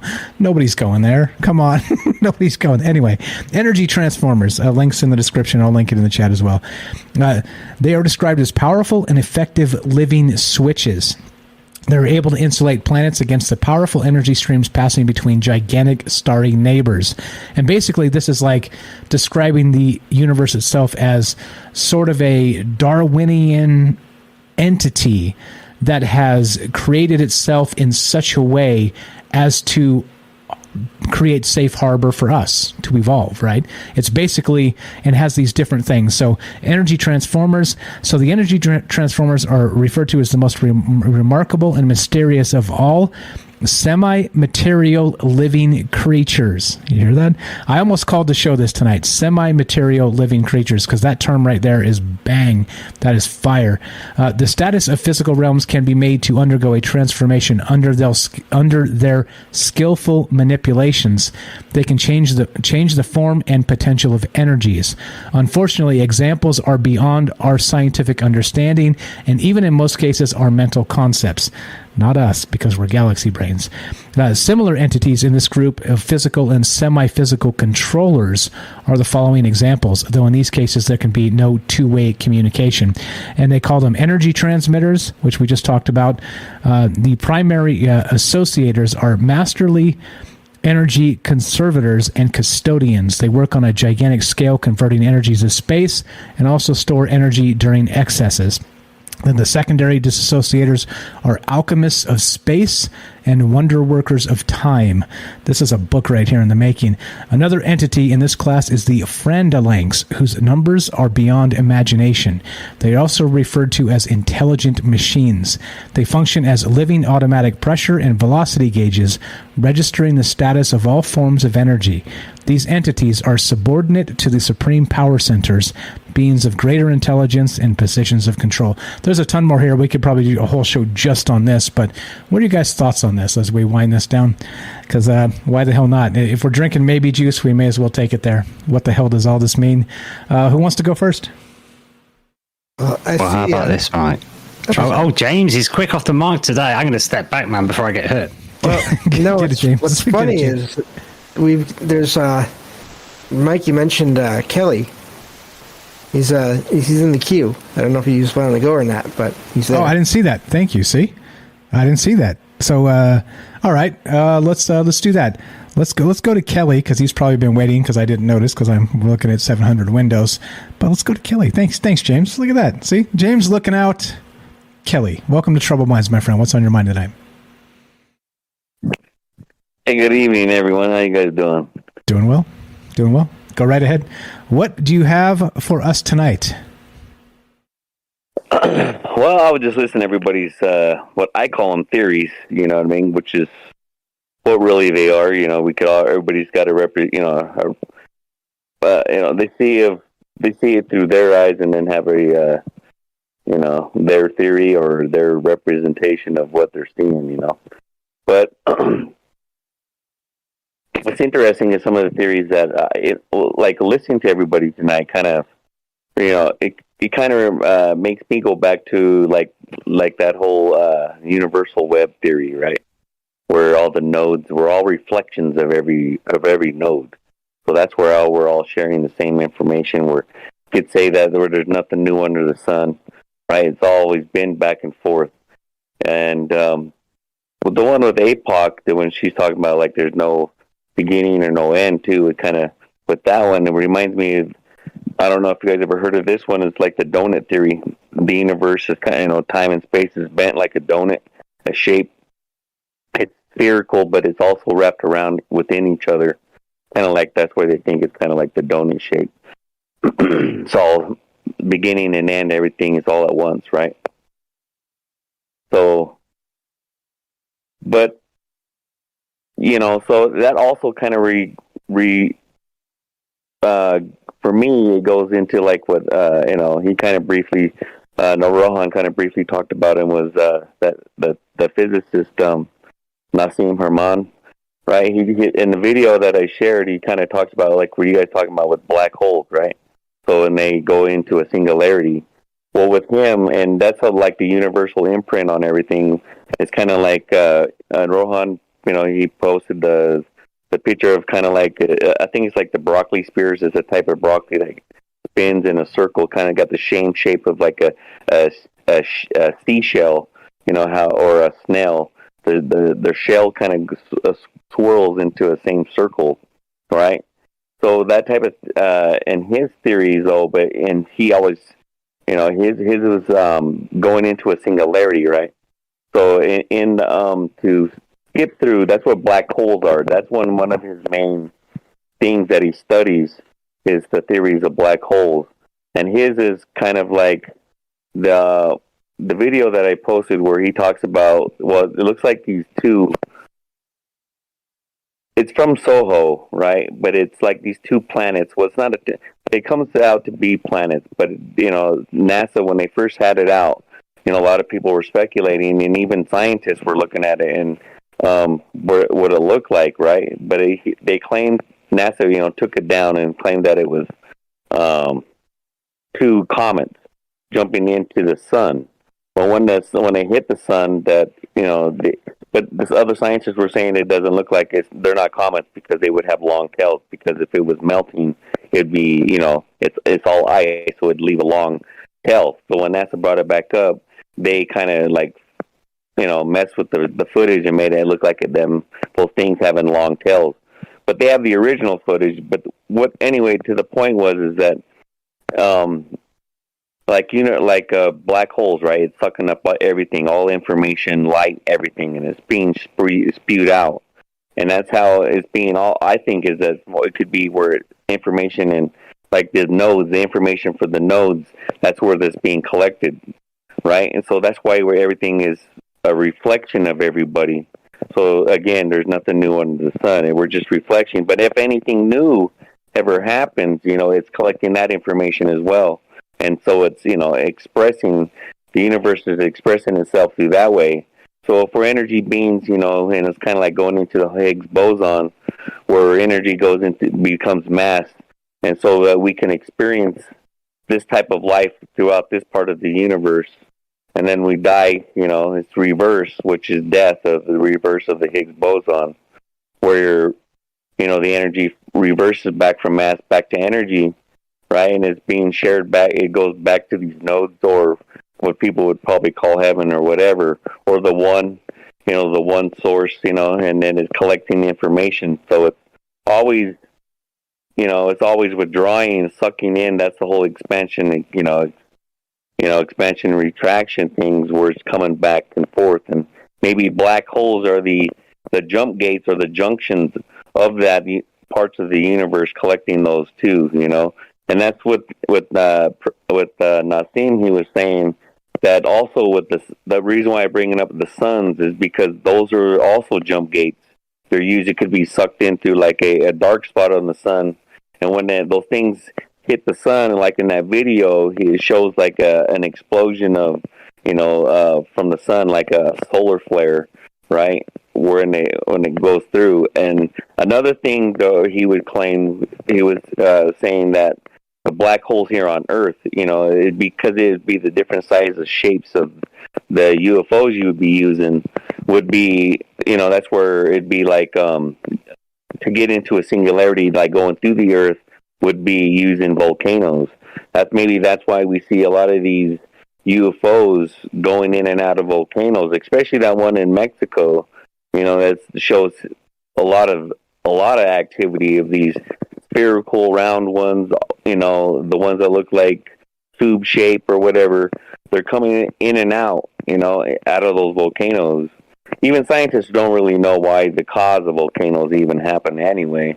That's another theory of what, they call the plates rubbing, and those things are, because of that. But, molten rock coming an explosion like that is pretty difficult to, I don't think it's a rubbing of, some plates, the tectonic plates, causing the friction of heat, exposing out through, gases through a hole in the earth. But yeah, anyway, back to that, is that was one of his theories where, it's not only through a sun, through a, or a star, that's how their, information is not only through travel, but it could be a way of gathering information as well. Besides, like a black hole, when you guys were saying the polarities of a white hole, that's just the information being passed forth back and forth. Exactly. To what point, right? Where's it being passed to, though, I guess is the question. So is there an exchange, like a handshake of information from this universe to the next, right? Through that black hole, white hole sort of process, right? I don't know, and I think that's, again, nobody knows the answer to that, but I don't know what's your theory. And I'm stepping away for a bit. I got you on speakers. If Kelly falters, hold him up, guys. I'll be right back. 60 seconds. Yeah. From there, though, like from that theory, you would say that it would be collecting information to those nodes, because like that web thing, the universal web, or there was another name for it, I can't remember, but yeah, those nodes, like these, it's kind of like with Hindu, they were talking about that. They call them jewels or something, but they're reflections. So if that's the case, we're reflections. That's where the information will probably be stored, because we're sharing, we're a reflection of all these other nodes. And so it's nothing new. Like, again, but again, something does new. Like, we were talking, the last time I brought this up was about how we were exploding nuclear devices here, which causes the shake of that web, kind of like a spider, right? And it's attracting other people because, we're that type of universal power of destruction, of kind of like the, Oppenheimer says he became the destroyer of worlds. Maybe that because of that, that we were attracting these people, and, hey, we shouldn't be using that, or who's using that as, a galactic war. But here we are, just more of a primitive being or species time, and then, we're messing around with these massive things that we probably shouldn't be.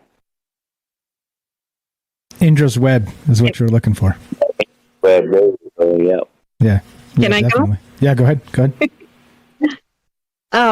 I love what Kelly brought up. So Nassim Haramein and Edgar Mitchell had a very similar theory. And not Edgar Mitchell himself, but the Noetic Sciences group that he put together when he got back from the moon. But Edgar Mitchell's version, they call it the quantum hologram. And Nassim Haramein, I forget what he actually named the theory, but they're very much identical if you really look at the theories, because Nassim Haramein has a black hole within everything that connects to the singularity. And he did, by the way, start this process when he was a little kid, as noticing that there was one point where all geometry started, right?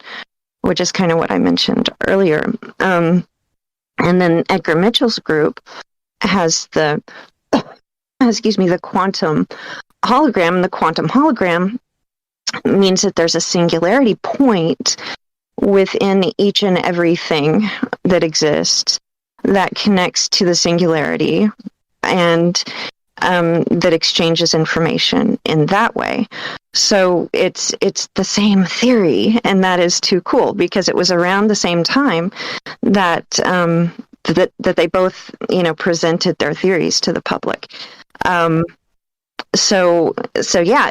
And one thing I did want to say, which this all kind of brought me back to it, is that one metaphor that I use in thinking about some of this stuff is that if we see all of existence as a tree, and each one of us has a different branch of the tree, and we're all looking at the trunk of the tree, we're all going to have a different picture. That doesn't mean that we're going to be wrong. That just means that from our perspective, we're going to see that part of the tree trunk, right? So each and every one of us, I think, sees exactly what we need to see in exactly the way that we need to see it. And it's part of the truth, right?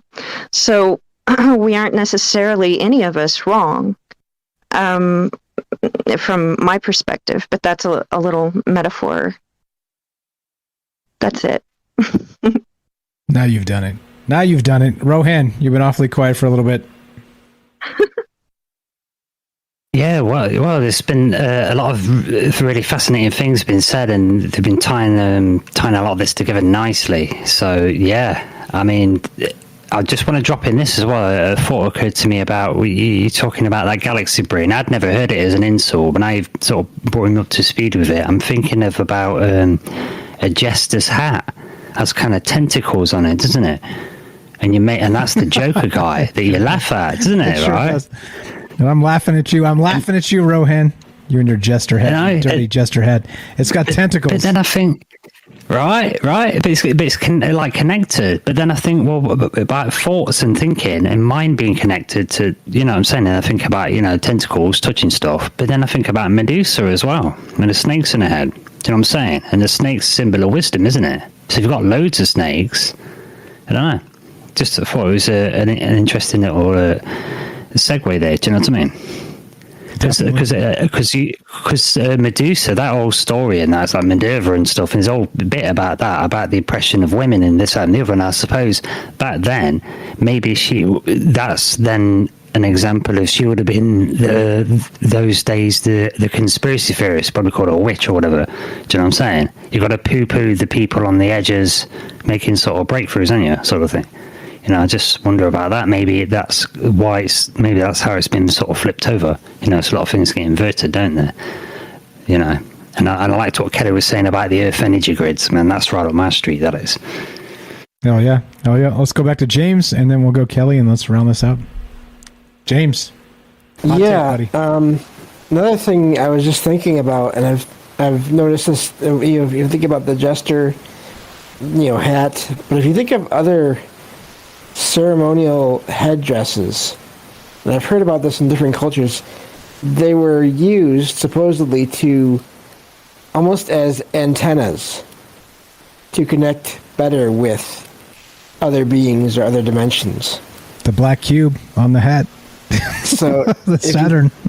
Think about it that way. It's I just think that's an interesting thing.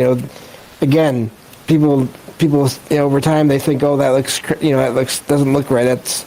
That's gotta just be for some just for appearance. But no, these different people have had these ideas, this purpose for these different things. Going back to who knows how far back. So I just think that's really interesting, that idea of there being a reason for everything. Amen. Back to Kelly. Thanks for being patient as we go through everybody, my man. Oh, no problem. Just further with what he was just saying about the hat, and a prime example of ones that look like pretty crazy, look like antenna, is the Apache ghost dancers. If you ever see something like that, they literally look like, I don't know, there's some of the ones like in different cultures, obviously they have some that kind of have different meanings, but the ones for the Apache dancers, man, they literally look like some kind of weird antenna, or it could be some would say that it was the insectoid type people that had looked like antenna coming off their head. But yeah,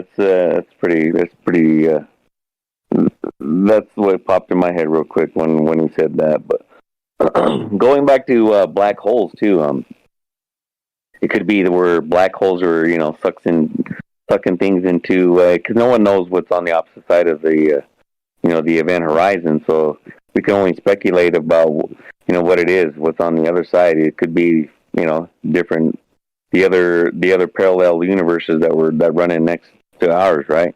Maybe it's being sucked in that information into a different direction that way, not just because it scatters, right? It's supposedly, who knows though? It could be, who knows if the whole planet could be sucked in whole where it's not being destroyed. It just bounces through, it crosses through the veil, let's say, or does it suck it down into a million pieces, and then the information is spread via that way through the veil into, and then put back together on the opposite side of on another universe, or not a universe, not even a universe, just a different galaxy, or what's the word I'm looking for here? Dimension? Yeah, different dimension, It could be just something like that.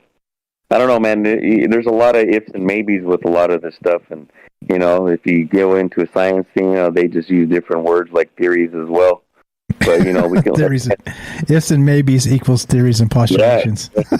Here's call it maybe juice, So it's just, it's bright minds coming together, and how we can, put it all. And some scientists, it's not saying it's proof, but their theories come down with mathematical equations. But at the same time, we still really, don't know either. And from what we call our own physics, it could be nothing compared to what the universe can hold. Again, that's where you go back to that web, where it's we're just reflections of all of it. And we're maybe we still have to learn a lot from the other nodes as well. You know, it's still vibrating our way, and we're obviously passing all the information we're on to another node. So good thoughts and theories, man. A good show.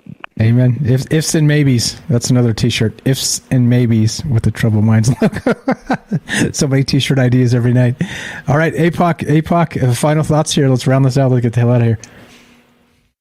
Yeah. So again, Kelly, cool stuff.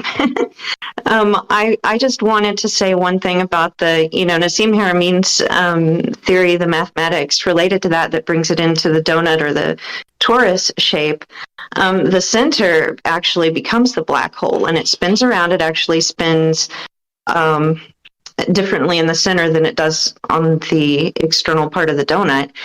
And so if the black hole is the center of the torus, then potentially the information is being sucked into the torus, which sends it into the singularity, which would be the center of the torus, and then extracts it back out into our reality so that things can be organized via that information. And that would be the collective consciousness. But what if it doesn't come back? What if it shoots to the other side? Well, what I'm saying is that it could, but in respect to the mathematics of the torus that Nassim Haramein created or discovered or whatever, it would not necessarily, as far as I understand from his theory, it would not necessarily pop out anywhere else. It would continue to circulate within our experience, but within the center, it would make contact with the singularity. So, I'm not sure that the theories on the black holes are correct, that they pop out into another universe. They could be. But what if Nassim Haramein's theory is correct and it actually stays within the universe and it transposes through possibly that singularity, and that's what a black hole is, and it recycles or recirculates, and that could potentially be literally how we get the information in order to have this construct of this level of reality that works harmoniously together. If you look at the collective consciousness, if you look at the, if we want to quote unquote create something with our minds, we have to actually align with all these other minds so that things can happen in a way that works for everybody, not just for us, right? So maybe that's again a theory, but maybe that is literally the mathematical form is the torus that brings us to that place where reality can work.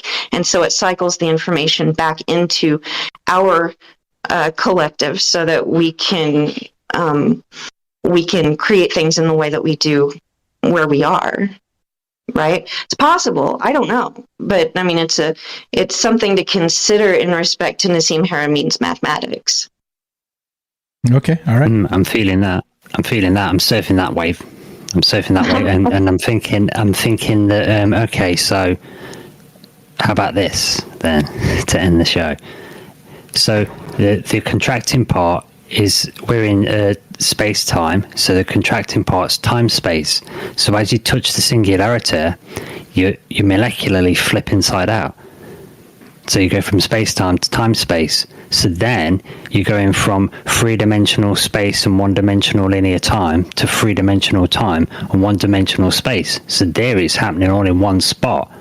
But time's all over the place. You can go diagonal all over the place. So when you cause consciousness as everything, and because you're everything, what you're doing is taking a part of yourself, focusing a part of yourself, creating a standing waveform. It's flipping inside out, so you're essentially creating a protrusion of yourself to go in and retrieve the information. So, which is why it looks like you're in two places at once, but really you've stretched yourself out, so you're in two different time zones. I love that, Rohan. I love it. Dude, you great just stuff. Hey, bro. What's that, Kelly? I said he just blew my mind right there, because that's calling that. It's like almost calling that the upside down. You know what I mean? The as above, below. That was good one. Yeah, dude, without you guys, I'm almost nothing, because I'm like the ideas guy on the Flash. I'm like the the Harrison Wells from Universe 47 or whatever it was. You know what I mean? I need feeding. Absolutely. I was going to say we definitely keep Rohan around for a reason. I can't do it. All right, let's get the hell out of here. All right, so APOC, we pimping your podcast yet? Not yet. Not yet. All Should right, be all like either the end of the month or the beginning of the month. I will for sure let you know, though. Take your time, get your thing. Just want to make sure. I want to make sure we don't slight you and pimp everybody else. That would be not very nice. So when you're ready, let me know. All right. So please follow Rohan. He actually was part of putting this show together when we were chatting a little bit. And by the way, like I said, you guys are always invited to be co-host of this show as well. If you have an idea and you want to talk about it, we got Dre on deck. She's going to be part of a show in the future. So Dre, if you're out there, I think she's off Mondays and Tuesdays and Wednesdays, something like that. So anyway, Dre said she has an idea for a show, wants to come and talk about it. Perfect. That's exactly what this is about. This is not about me huffing and puffing and blowing the house down. I kind of don't care. Meaning that, right? It's more about a conversation about getting people that normally, like I said, you don't have to be Linda Moulton Howe, don't have to be Richard Dolan. You just have to be you. And so you're invited to be on this show. Ask APOC, ask James, ask Rohan. They all know. They've been listening long enough to understand that when I say that, I mean it. You just have to be able to have sound okay, meaning that you're not mumbling in the corner and I can't hear you because that's not good. And that's it. And be able to carry a thought. That's it. That's literally it. Just you have to be you, and that's it. Okay, so you're all invited. If you have an idea, get with me.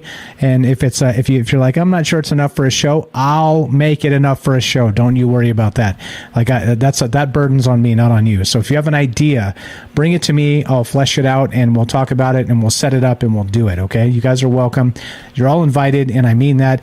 And if we get booked 2 years down the road, we'll get booked 2 years down the road. We'll start doing 2 shows a day if we have to. Okay, because if that's the way it works, that's the way it works. All right. I'm not scared, and the reason I'm doing this and the reason I'm saying this has always been for a conversation. It's not about me, all right? It's not about me. Like I always say, my ego's big enough. I don't need this for an ego boost, okay? I need a conversation from you. You guys need to talk to each other, need to talk to me, I need to talk to you. It's completely different. It's not what you think. So let's go. Let's roll it. You guys are all welcome. Let's do it. Let's get the hell out of here. Let's see. Rohan, Exile Minds Podcast, link in the description. James, Salcedo Paranormal, a link in the description. Please follow them. Go say hi. Go join our Discord, troubleminds.org. Click the Discord link. Come say hi. Meet all these amazing people because they're all here in the Discord, active, and they're more amazing than they seem here on the podcast. So there we go. Let's get the hell out of here. Anything else? Anybody? Before we smash the button. Quick line from a poem for you, real quick. Quick, so you do that. We got an outro from James, so go ahead and do that. If anybody else has anything else, we'll go to that, and then we'll go to James's outro. You want to read it, James, or shall I? I'll let you read it. I can't do push to talk and magnification and read all at the same time. Perfect. That's why I asked. Yeah. Go ahead, Rohan. Yeah. Yeah, it's the quick one because it was talking about the fractal nature of things in the universe. So I thought this was apt. It's William Blake from The Auguries of Innocence. It says, to see the world in a grain of sand and heaven in a wild flower. Hold infinity in the palm of your hand and eternity in an hour. Nice. That is hot. One of my favorites. That is super hot. I love it. APOC, anything else? What you got for us? No, I'm good. That's one of my favorites. Rohan nailed it, man. Absolutely, 100%. All right, let's do it. I'm smashing the button. You guys going to get some echo if you talk, but sorry, not sorry. Here we go. I'm going to wait for the bass to drop because this is from James.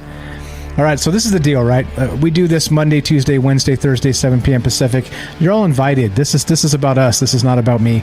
Like I said, I could do so many things where it's just me in a vacuum and I go, and I'm good at this, right? But it's not about that. Otherwise, I wouldn't do it like this. Like this is about us. I mean it. That's why we're here. All right? So you're welcome. Please spread the word if you want to help the show, etc., so on. This one is from James. Follow Salcedo Paranormal. Links in the description. James sent me this. for an outro. It goes a little bit like this. Wait, scroll up. My brain is only a receiver. In the universe, there's a core from which we obtain knowledge, strength, and inspiration. I have not penetrated into the secrets of this core, but I know that it exists. Of course, Nikola Tesla. Please follow Rohan, follow James, links in the description, all the amazing people. There's Night Stalker, there's Jennifer, there's Tam Bam, all down below. Check it out. Please give these fine folks a follow, and let's get the hell out of here. As we finish, it goes a lot like this, exactly like this even. If you want to help the show, spread the word. We can beat the algorithms with old school word of mouth. You can sub up on Rockfin, Patreon, or Twitch, and of course, if you don't want to spend money but you do love the show, just listen to the podcast feed. It helps a lot. Like every time you download and listen, it kicks me like 3 cents or something like that. 2.5, 3.5, depends. It's complicated, but it's something like that. Just listen to old episodes. I guarantee you nobody's heard them all except for me. I guarantee you. If you think you have, let me know and we'll do a quiz night. If you're like, I've heard every episode, Mike, and I'm ready. Well, challenge accepted. I'll quiz you. What about this show on this night? Where were you on the night of October 26, 1994? We'll do something like that. And as we finish, exactly like this. Be sure, be strong, be true. Thank you again to APOC, Rohan, James for hanging out, being here, all the rest of the amazing calls tonight. And from our troubled minds to yours, thank you for listening. Have a great night.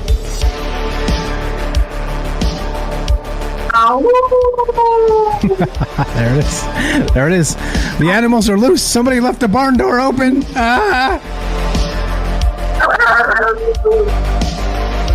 That's where we usually howl. This one's for Jay. I think it's an F sharp.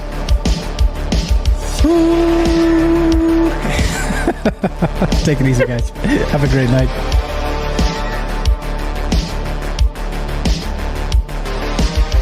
We'll see you tomorrow. God willing, we got tomorrow. That's also for Jay. Jay in New York. We'll see you tomorrow at 7 p.m. Pacific. Like I said, you're all invited. You got ideas for shows, send them my way.